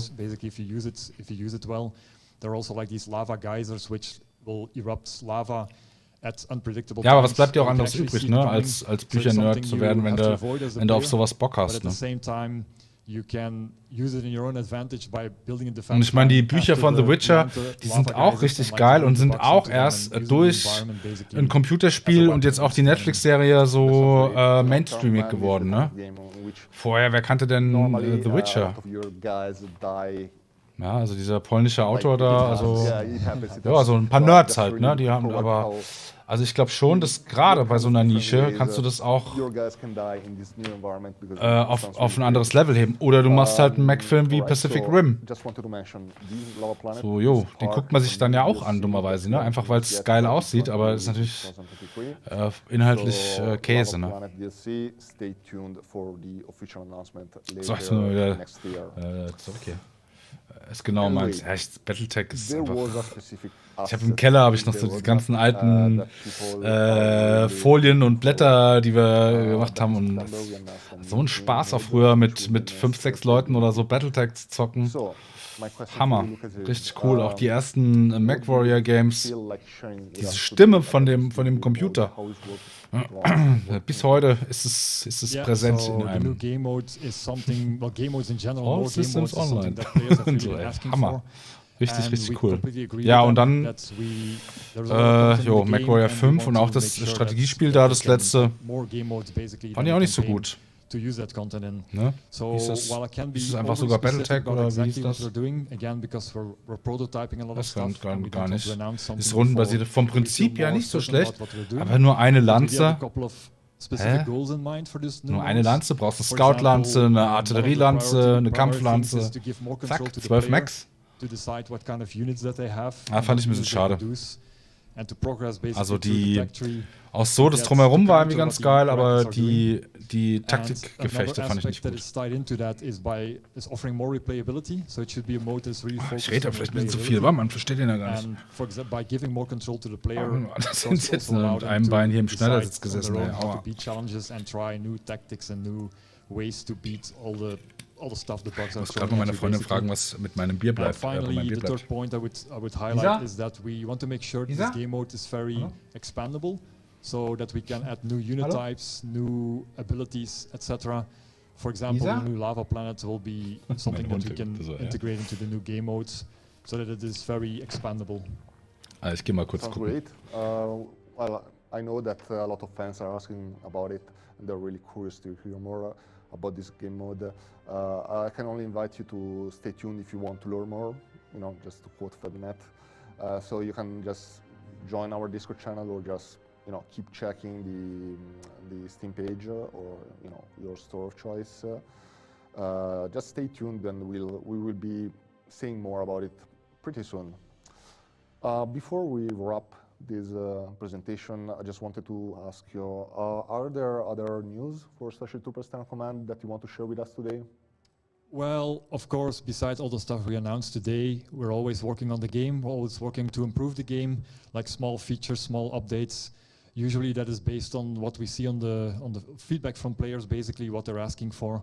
So one example of what we are currently adding to the game. So, da bin ich wieder. Basically we finished it, but we need to ja, mein Bier ist bestellt, ist auf dem Weg. We're expanding the unit controls, the unit control groups. Sorry.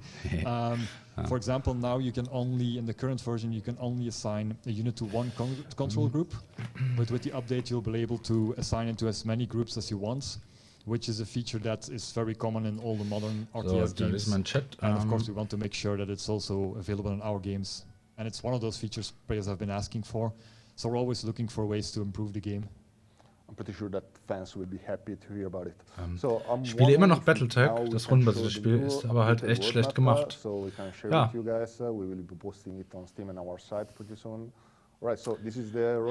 Das kann man fast aber nicht sagen, schlecht gemacht, sondern es ist nur ungenügend, also es fehlt was so, ne? Wie gesagt, wenn man jetzt 3 Lanzen hätte, oder? Dann wäre das doch was ganz anderes. Letztens ein Tabletop-Spiel von Battletech angeschaut, Lanze gegen Lanze. That's correct, yes. Ja, voll geil.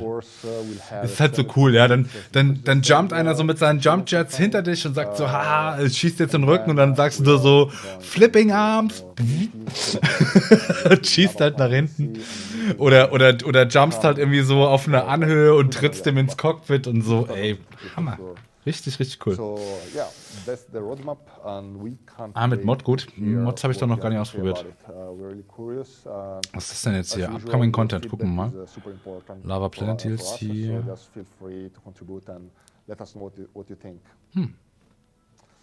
Alright, so we'll be back very soon and I'm just going to pass the microphone to the Tea Room. Was ist denn jetzt Tea Room? Ist Tea Room jetzt... Alienware. Ist Tea Room jetzt was, wo ich meinen War in the East nochmal anschmeißen kann, oder?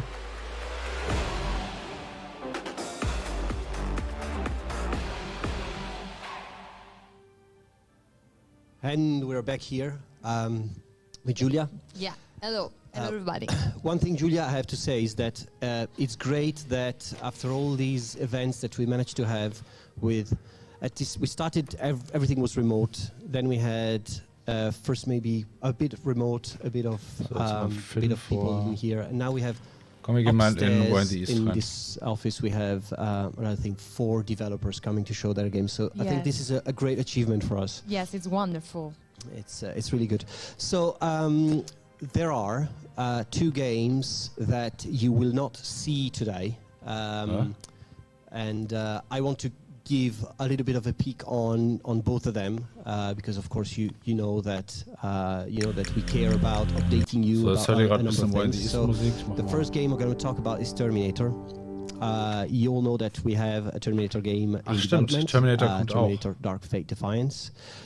It's a game we really care about, and you know that after all the years that you've been waiting for on a Starship Troopers game, we have delivered a very solid Starship Trooper experience. So Terminator is alive and kicking. The development is going on, but we are really pushing the boundaries of making it a great game, a great tactical experience, a game that would fit Schön, dass du vorbeigeschaut hast. of RTS is coming out in the coming months. So we want to be up there with the best games and deliver a game to you that that's absolutely awesome. So just stick with us and stick with the social media channels, and we'll make sure that you know more about it. The main thing I want to say today is that the game is going to enter beta very, very, very soon. So stick with us about that. It's good news, is it? Yeah, wonderful news. Yeah. It's like, how do you turn a negative news is, Kameraden you know, the game's been delayed, into a good news? Well, you're going to have a beta very soon. Yes, and you know, we keep our promises. Sometimes. Right, so before I'm going to leave my position here, I'm going to welcome someone else, a new colleague of ours. Yes, a very new colleague. And I'm going to get back here in a few moments. Oh. Was passiert jetzt? Die machen eine Pause, oder?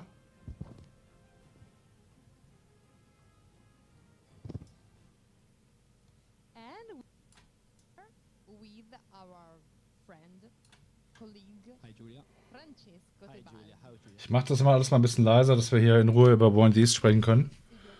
Es sei denn, ihr legt hier ein Veto ein, weil ihr das unbedingt hören wollt. So.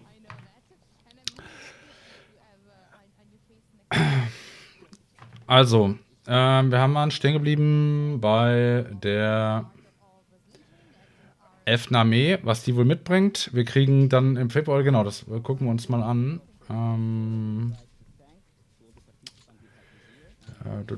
Nee, das nicht. Hier, Reinforcements. Da möchte ich mit euch mal reingehen.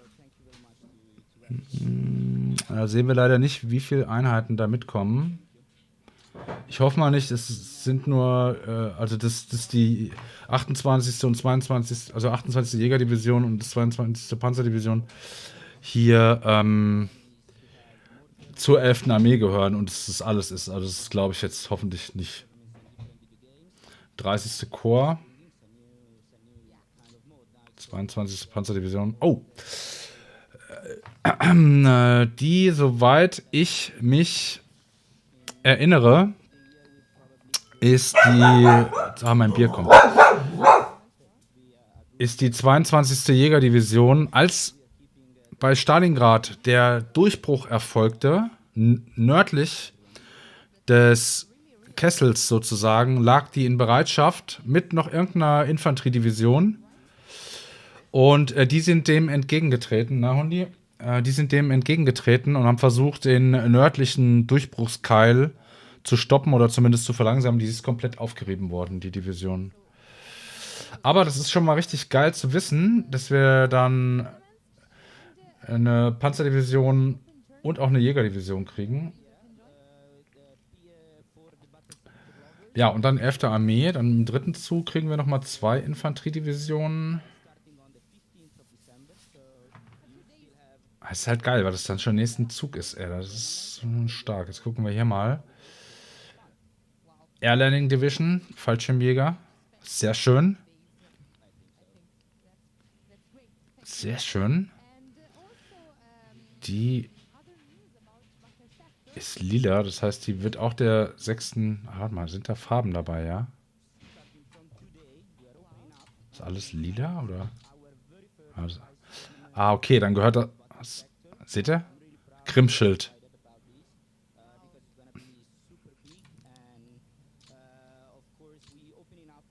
Die gehören alle zur 11. Armee.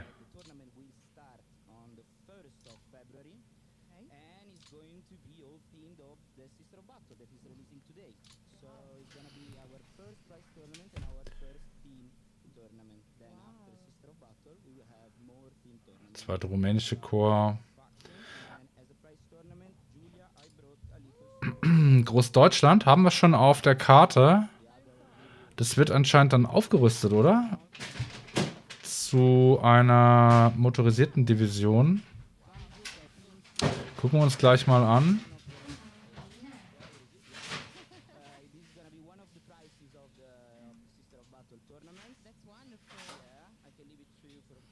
Ja, viel weiter müssen wir nicht mehr gucken, aber das ist doch schon mal cool, dass wir dann die nächsten 1, 2, 3 Turns hier nochmal ordentlich Material bekommen, weil wir brauchen es auch tatsächlich. Da gucken wir hier nochmal. Aufklärer, Nachtaufklärer. Aber das ist jetzt nicht so der Lehrgeschwader 1. Das ist ein taktisches Bombergeschwader.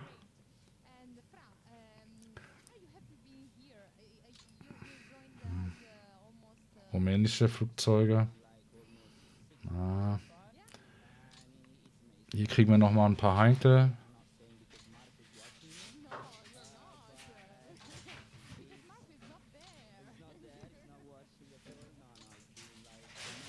Ah, jetzt kriege ich gleich mein Bier, da freue ich mich sehr drauf.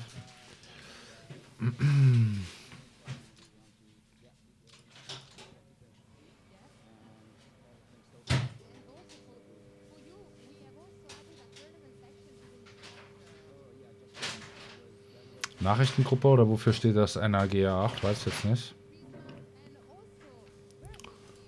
Naja, aber das ist schon mal eine sehr, sehr feine Sache. Jetzt für den nächsten Zug kriegen wir dann nochmal deutlich Verstärkungen, weil da könnten wir zum Beispiel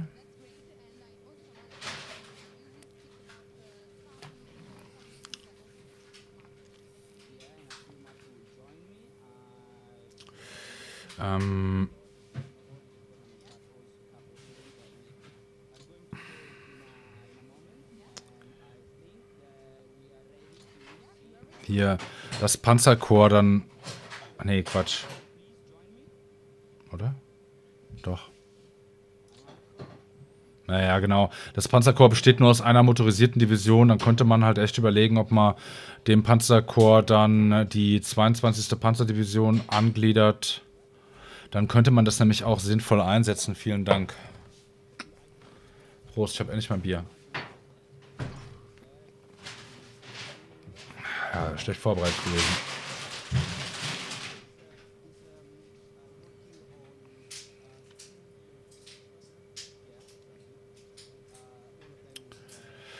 Ja, das hier oben macht einem halt schon Sorge, ne? Also der Raum hier, der Aufstellungsraum der italienischen Armee und der Rumänen.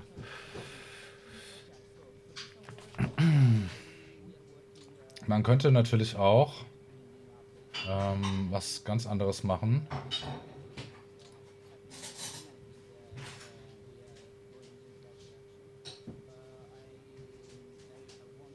Mach das mal aus, sonst ist es einfach zu viel Gelaber. Und überlegen, ob man hier noch weiter vordringt.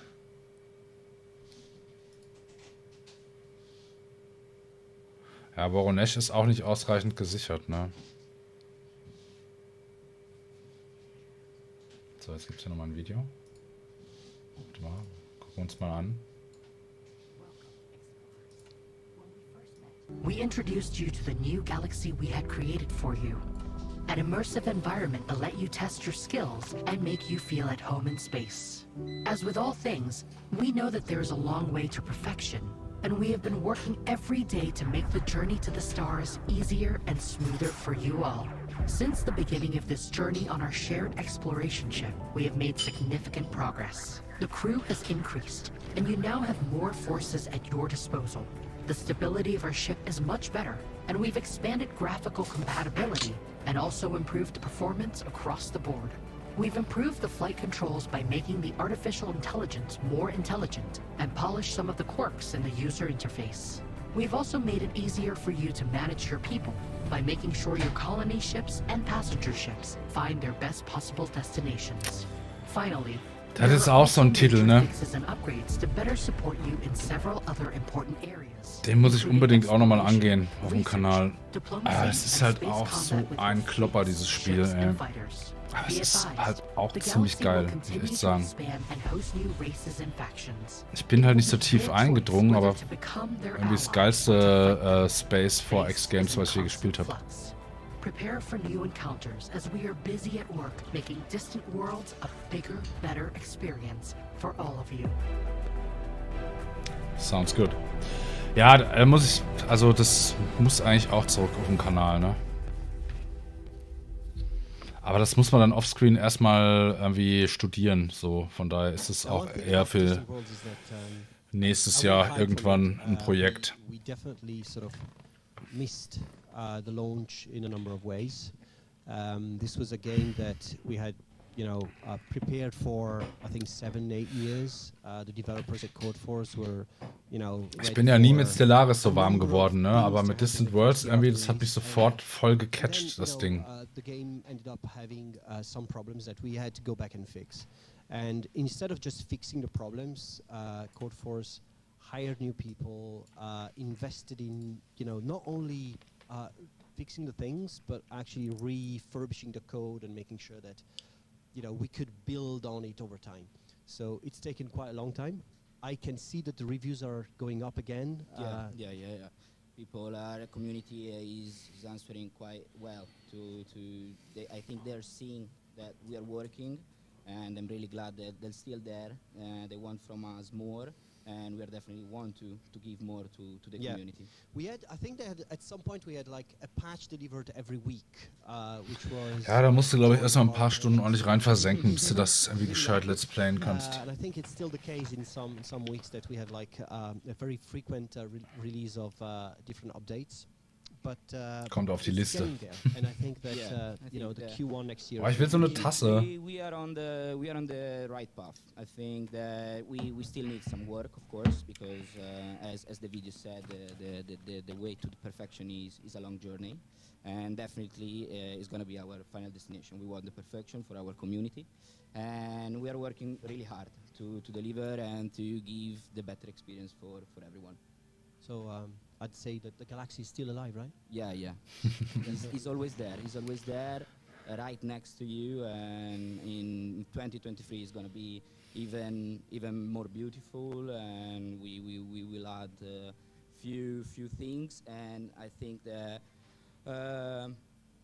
I really want to give more details about it, but we want to do it, and we don't want to put any kind of rush on us, so I think that for the big news we have to wait after the holiday. Yeah, well, Lucas was saying one thing before, that he didn't want to commit to anything until he was like 100% sure that he could deliver it, which is coming from another story of history of being delayed and a number of other things. But I think it's very sensible, and we're going to sort of follow the same path for Disney World. So we're going to tell you more about it as we're more confident about the stuff to come. And meaning that we know a lot of things are in the works, but before we can announce them and tell a release date, we're going to wait a little bit. We have to have a quality check first, probably. Yeah.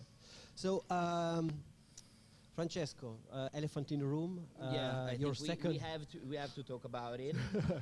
It's not easy, but I mean we have to. I think there's again, turn a negative message into a positive. Okay, Stargate Timekeepers is the other game that you will not see today. Stargate is in development in our new development studio brand new, just opening in Poland. Slitherine Poland. We're very original for naming studios. Slitherine Poland is taking Stargate Timekeepers and another game called Ancient Arenas Chariots that you will see today, later on. And they're working on it. This is a game that will release next year, and Wo ich mit Stargate so filmerisch nie so warm geworden bin, also mit der Serie gar nicht, und auch der Kinofilm, oder gab es da mehrere Kinofilme, ich weiß es gar nicht, nicht so meins, aber das Spiel würde ich mir dann doch gerne angucken, muss ich ehrlich sagen. The legacy of it, and we would like to deliver to the community what's the best, a quality product, and so we are working. Slitherine Poland is going quite well. I mean, for something just born, we are working really hard on both Stargate and Ancient Arena that we talk about later, and so I think that definitely is going to be 2023. And I'm really looking forward to share. Yeah, I'm committing. I'm committing. Yeah, I mean, you forced me to commit it when I signed. No, but jokes aside, I think that I'm really looking forward to show the first beats and the first graphics and the first artworks in the months to come. Definitely. I'm really excited about Stargate Timekeepers, and again, taking from the same pattern that we used for other games in the past. You know, we want to make sure that this is a game that you really enjoyed and represents Stargate at its best, and that's why we're doing all the work we're doing on. And although it seems to be like you know, a long process, it seems to be a long process for us as well. But whenever there's a build coming in, we look at it. We're very critical about stuff, right? So we want it to be better all the time. We want it to be better. We want it to be at a high standard that I think the community deserves. So we are being picky a little bit, but I think it could be the good process, the right process. So what is going to be happening in the next couple of hours? After this, we're going to start a new sort of section of Slitherine-NEXT. We're going to show gameplay of future games. What you've seen so far has been updates on Warhammer Gladius and Battle Sector. You've seen Starship Troopers. There's been updates on Distant Worlds. So you're going to see new games, so stuff that's going to come later. So the first one you'll see is Headquarters World War II. Und was hier auch gar nicht besprochen wird gerade, wartet mal, ich muss hier mal meine Steam-Wunschliste eröffnen, die 3000 Meter lang ist. Worüber wir nicht gesprochen haben hier ist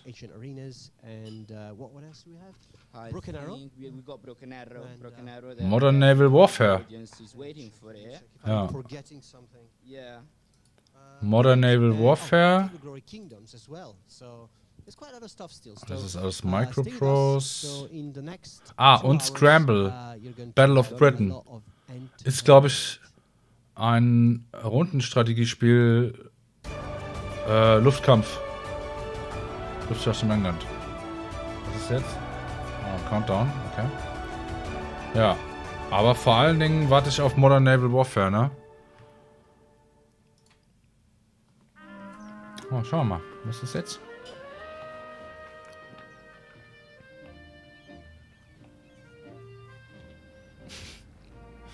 Sehr idyllisch. Was ist das? Ich habe jetzt nicht aufgepasst. Das ist so eine Art Kommandos oder so. So sieht es irgendwie aus. Mhm.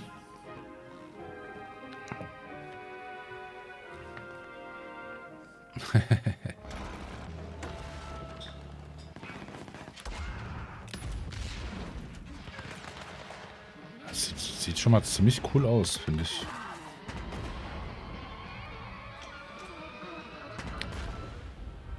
Also wenn das Ingame-Grafik war, sieht es ziemlich geil aus. Weil ich finde, oft sind diese Art von Spielen, Company of Heroes 3 zum Beispiel.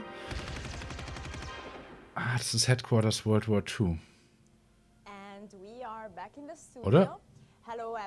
Ist es ein Spiel? Oder ich wusste nicht, ob das ein Spiel ist oder ob das jetzt so ein Forum ist, wo man alle möglichen Weltkriegsspiele durchbricht. Hello, Mark. Can you hear me? Hello, Julia. Can you hear me? Yes, loud and clear. Hi, Mark. You have a tree. Yeah. Yes, it's a beautiful Christmas tree, Mark. I'm missing you, Mark. So Spiele wie Company of Heroes, die kriegen das irgendwie nie hin, das nicht wie Spielzeug, wie Kriegsspielzeug aussehen zu lassen. Wisst ihr, was ich meine? So, ich weiß nicht, ob das an der Größenrelation liegt von den Panzern und den Soldaten oder so. Das sieht irgendwie immer aus wie so Spielzeugpanzer. Wisst ihr, was ich meine? Und das sah eben nicht so aus.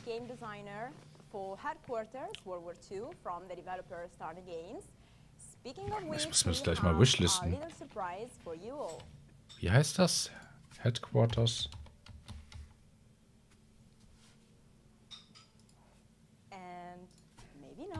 Headquarters.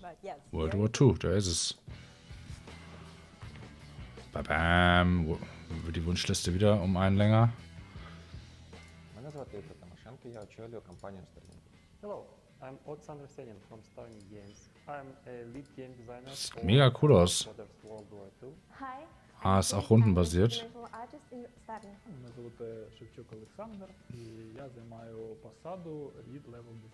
Hello there, my name is Max, and I'm the lead narrative designer at Starship Games. Всім привіт, я Олександр, я lead 3D-артист Starship Games. Я вважаю, що праця зі Slitherine Ist Russen oder Ukrainer? вважається на нашій компанії, на нашій команді, і що ми зробимо дуже хороше. Von dieser Art von Spielen kommen immer viele gute Sachen aus dem Osten, ne? Probably one of the best decisions in my life when I started working here. I'm very inspired by the fact that our company is Okay. focused on Ah, die haben Battlestar Galactica Deadlock gemacht. Auch ein geiles Game. Und Master of Magic wohl auch. І мрія, яка втілилась, Nice. задоволення, натхнення, бажання жити і працювати. Me working in the video game industry is about creating stories that a player can inhabit rather than just read or listen to. Це моя мрія, завжди хотів Gut gesprochen. над розробкою ігор. I'm in charge of all the game design documentation on the project and also helping the team and making sure everyone knows what to do and when to do. Basic tasks for 3D artists in Starship are all two-dimensional segment of headquarters. For example, I mean UI, portraits, icons, and so on. Зазвичай, коли я їду на роботу, в мене немає натхнення працювати. Але як тільки заходжу в офіс і бачу, як тут кипить, яку вулику, можна сказати, буквально за декілька секунд ти опиняєшся в цьому вирі робочого процесу і натхнення приходить само собою. In historical strategy games, the narrative allows for the dramatization of the historical events, which is not necessarily coming up with something fictional, but finding what's exciting about the historical events and bringing it to the forefront. So everyone here wants to make the headquarters World War II better and better.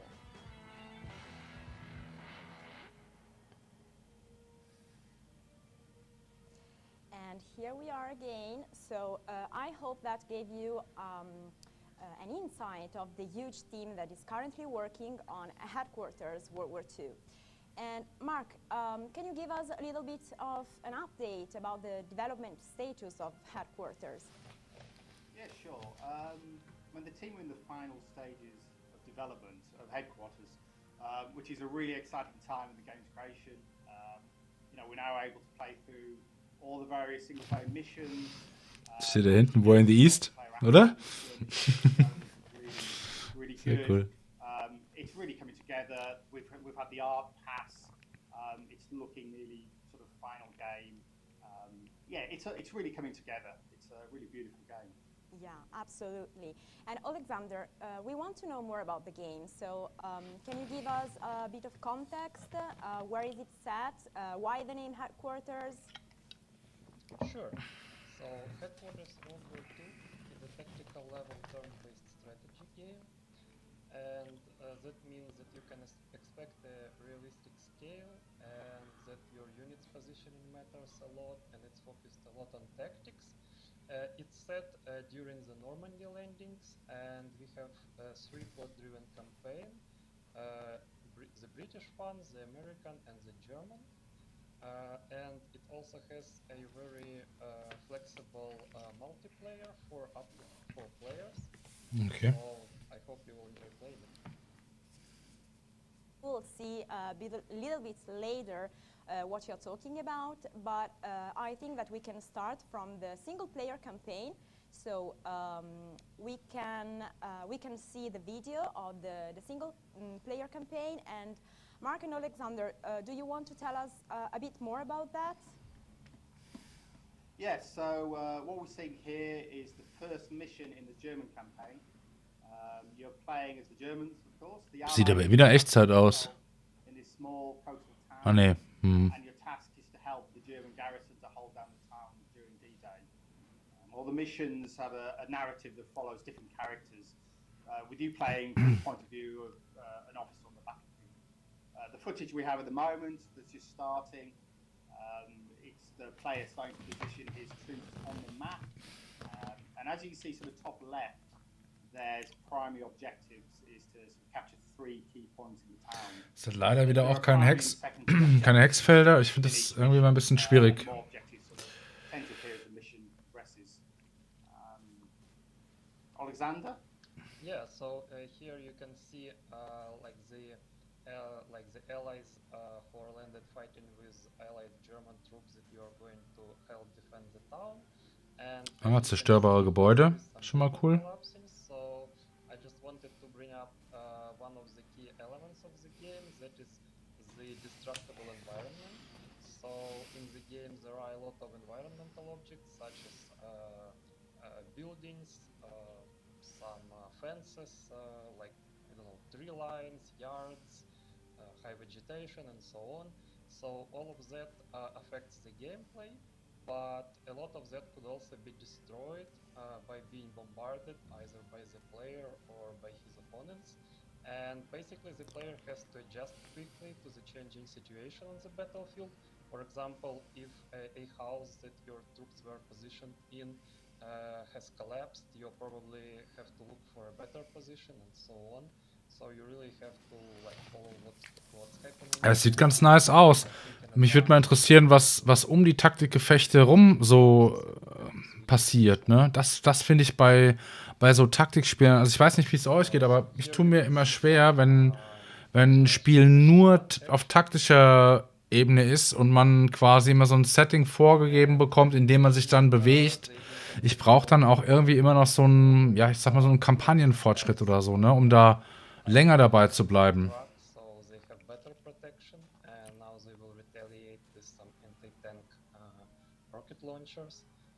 Das ist auch wirklich sehr überschaubar, die Größe der Karte, ne? Also so Close Combat quasi, ne?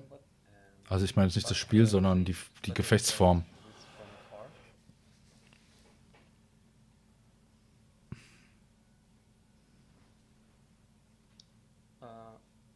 Aber es sieht cool aus, also.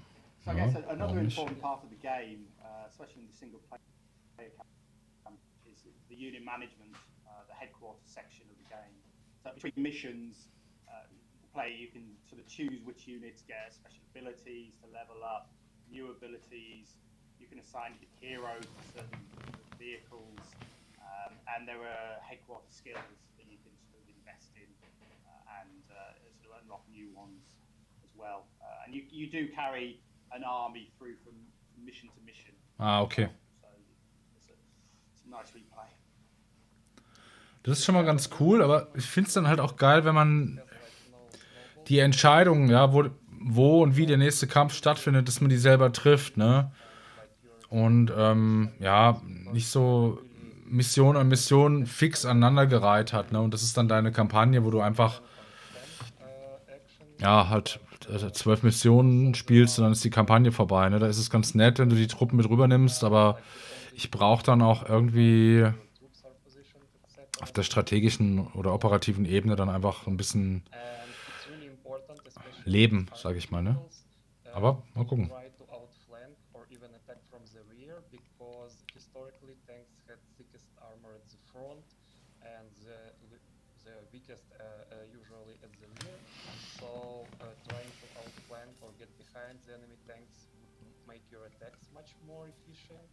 So, for example, here the tank in the back would have a better odds at shooting the enemy.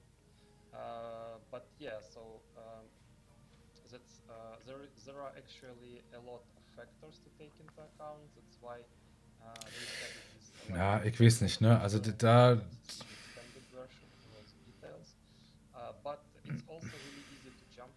Ja, wenn dann so ein Sherman und so ein Panzer 3 halt irgendwie sich da irgendwie, oder ist das ein Panzer 4, auf 1,50 Meter sich gegenüberstehen. Ich dachte eben schon, ne, als ich die Panzer gesehen habe, so, ach, lass die doch weg und mach das rein infanteristisch. Mörsertrupp, MG-Trupp, so irgendwie, ne? Und lass doch die Panzer weg. Was willst du denn auf der Scale mit Panzern?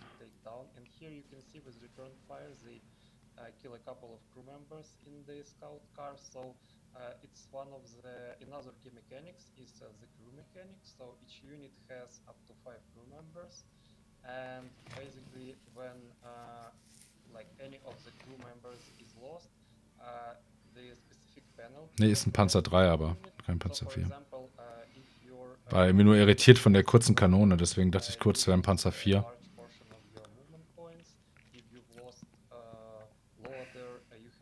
attacks. If you've lost gunner, you have less accuracy, and so on. So it's really important to Das ist ganz cool. Also, dass du da Crewmitglieder hast, ne, die auch ausfallen können.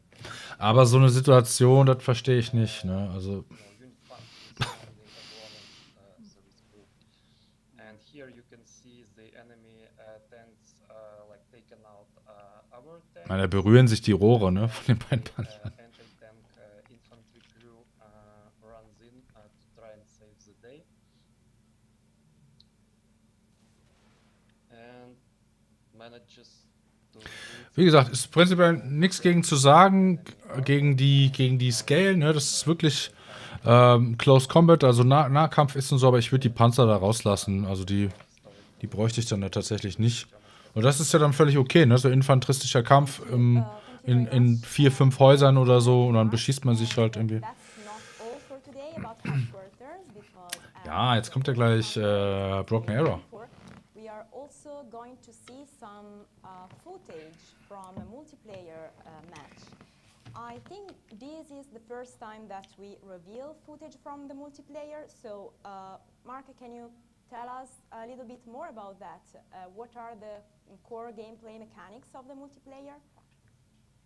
Yeah, sure. So, the game comes with up to 4 players. So, ich gehe mal kurz eben auf Toilette, Leute. Possible to play either through our PBM system, sort of our turn-based system, which can take many hours and days, but the team have also put together a live turn-based system as well. So you can play the game within an hour and everybody will play their turn one after another. I believe we're going to show footage from a live 4-player game. We have edited it down because I think the game was over an hour. I think Marco would probably kill us if we took that. Maybe someone else too? Yeah. Yes. So, yeah. Yeah, so I think that we already saw a little bit of the video, but it's now time to see the multiplayer match. And Alexander, since you were one of the player of the multiplayer match, can you walk us through? We will not say if you won the match or not. We will find it out at the end of the video. But please, can you walk us through the match? Sure. So here you can see one of the players setting up the game, so choosing the map, selecting how many players will there be, whether this is like human players or AI, what teams they are in. So here everyone is for himself, it's like free-for-all match.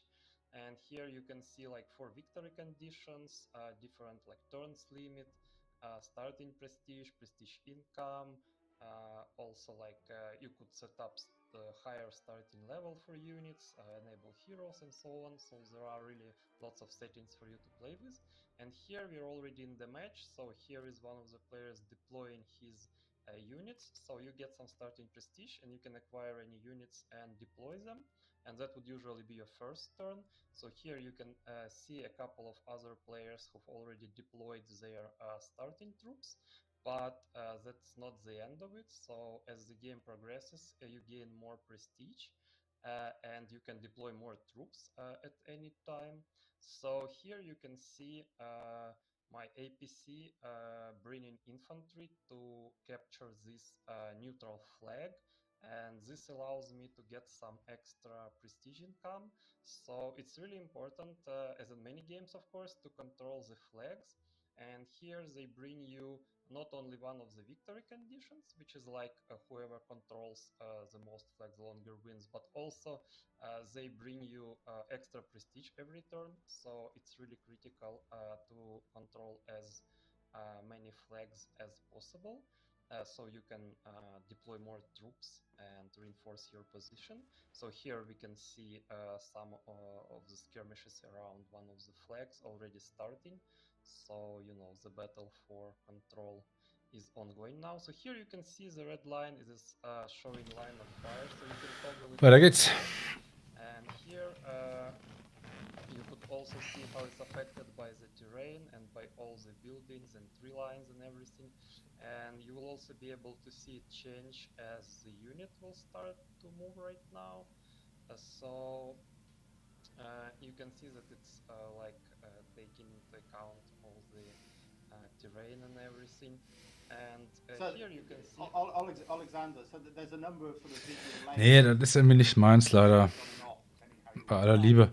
Weil, ne, dieses Waffenarsenal dann irgendwie alles irgendwie in so eine kleine Karte zu packen, das macht irgendwie keinen Sinn für mich, ne? Was willst du mit einer Pack da auf diesem engen Raum? Was willst du da mit Panzern?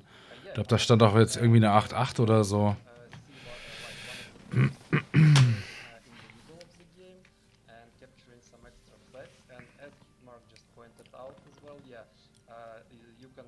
Here you can see the grid, but here you can see no grid and so on. So each player can adjust it and toggle it on and off as needed. So same with combat log, whether you want extended version or a short version, or like whether you need grid, line of fire, toggle floor. Ein bisschen mit dem Panzer dann irgendwie in 2 Zügen dann einmal quer durch die Karte gefahren, ne? Irgendwie. In action, attacking the enemy gun that was trying to ambush the tiger tent before. So yeah, so you can also like zoom in and yeah, there are like yeah, so broken arrow, Leute. When you sort of saying zoom in, the camera control, you know, seems it's fairly easy to use. There is on the mouse scroll, you can zoom in and zoom out with a little bit of extra sort of free camera move on top of that. So if you want to play from top down, you can do, but you can also sort of get in close and dirty to see things in more detail. Yeah, exactly.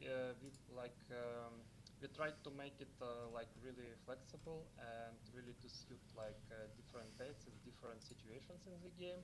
So sometimes you want to zoom in more to see the units in detail or some battle going on. Normally you would probably play from some mid zoom, and then you can also zoom out and see a full top-down like tactical view to, you know, better grasp the battlefield and plan your actions in advance.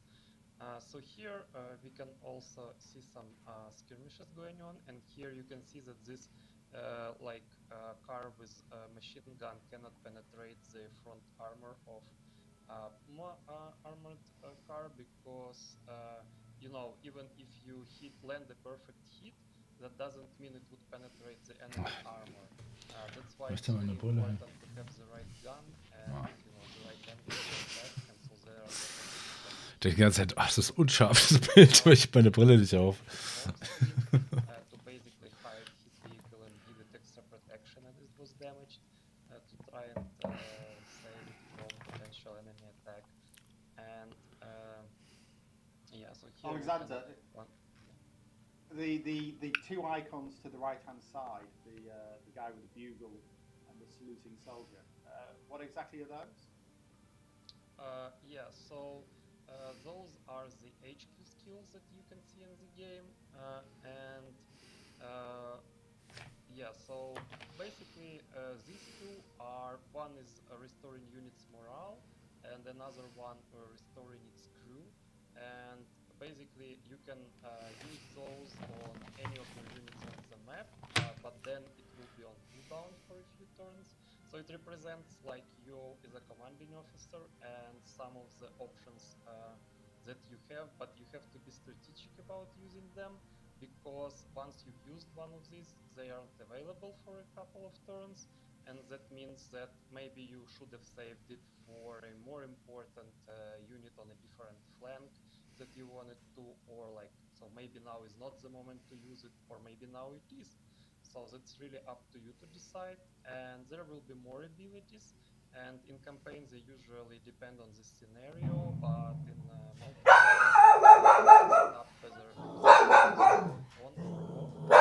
Hund meckert wegen dem Böller, den wir jetzt nicht. Ja, ist gut, Hundi. Ja, ist gut. Hm. Ja, die Doofen, ne? Ah, die zünden da schon wieder die Böller hier in Berlin, das ist echt zum Kotzen.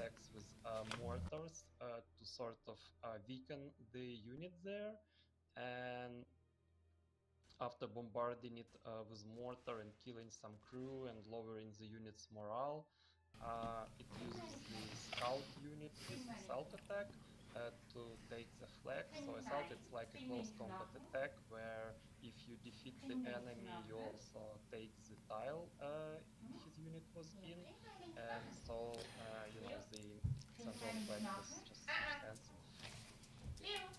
Yeah, so here you can also see some Mein Hund. against Tiger Tank, and as you can see, like frontal attacks don't work really well against that armor.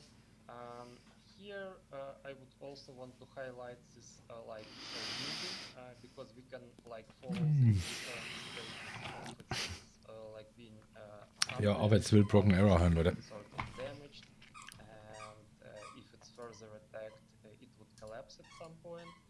So as I've said, all the buildings in the game are destructible, and you can do that in the match, and they also offer less protection when they are destroyed, so it's a good idea to collapse some of the buildings the enemy troops are occupying at their positions.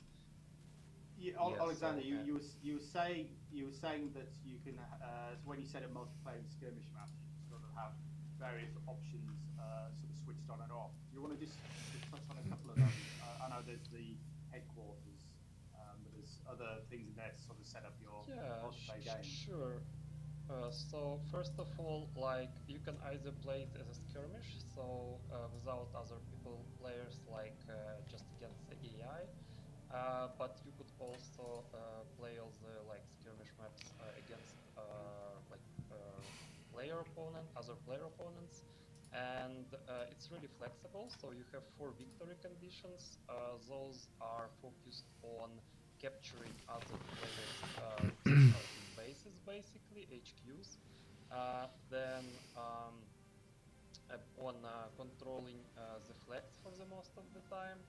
So like for controlling flags you get victory points, and the first player to reach a certain amount wins. Then there is also defeating all the enemy troops. And Ach, guck mal, da stehen die Panzer sich da. Nee, das ist nichts für mich. Other victory conditions. Then the total worth of the enemy units killed. Die stehen sich da auf die Füße rum, die Panzer, ne? Whoever has the highest score wins. So it's really important, like not only how many units you eliminate, but also how expensive are these units.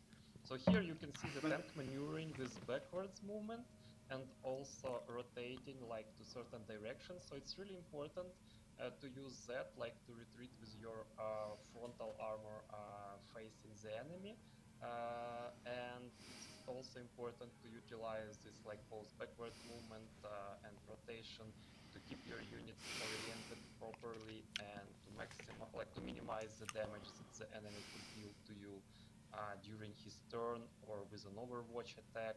So this really helped to bring to life these tactical aspects of the game.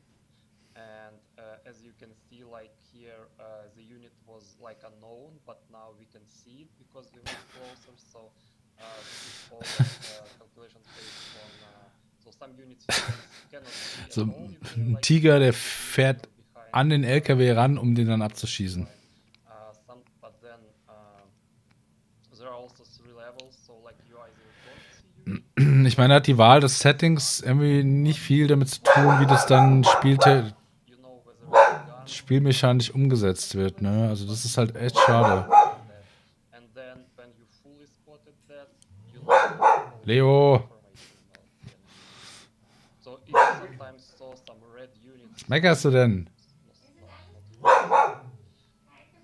Ah, und draußen wieder böse, da meckert er immer. Oh. Was ist denn? Oh ja. Oh ja. Na, komm mal her. Na, komm mal her. Leo, komm mal her. Auf, du Raubtier. Hm? Ja, weil da draußen geböllert wird. Das mag er nicht. Hm? Rennt hier rum wie so ein Streifenpolizist, ey.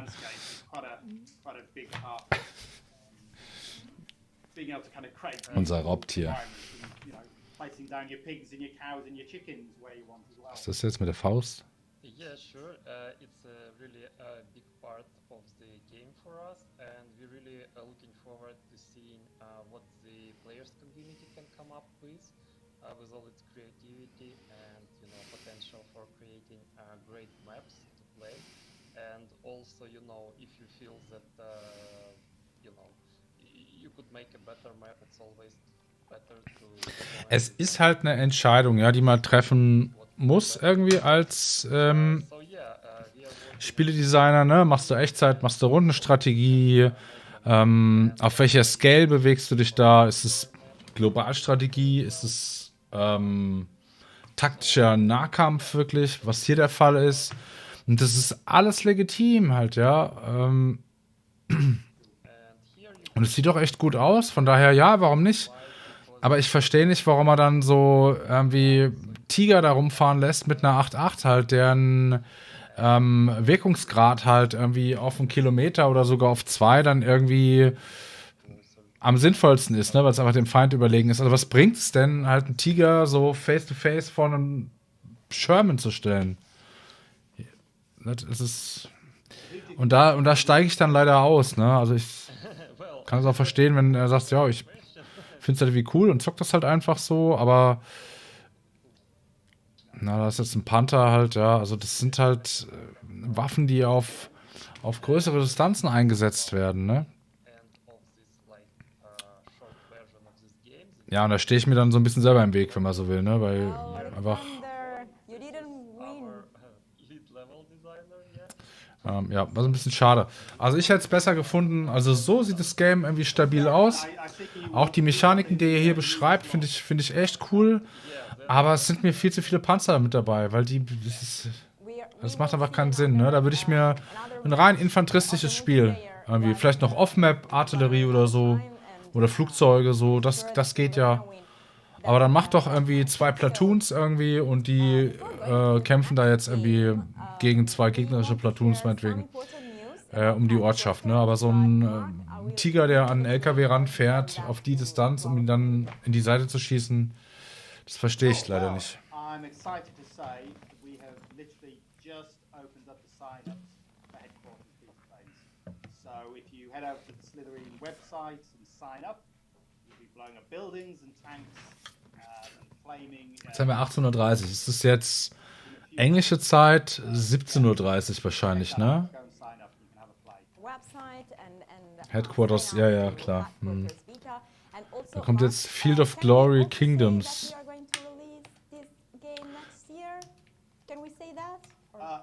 I bloody well hope so, yes. Kind of early next year. Yeah. People are asking, so we want to reassure the community that yes, we are going Und ich glaube, ich werde jetzt das mal nutzen, die Gelegenheit, um mich hier zu verabschieden. Ich schaffe es leider nicht länger, Leute. Vielen Dank fürs Zuschauen und fürs Kommentieren. Macht euch noch einen schönen Abend. Ich bin der Basti und ich bin hier raus. Ciao.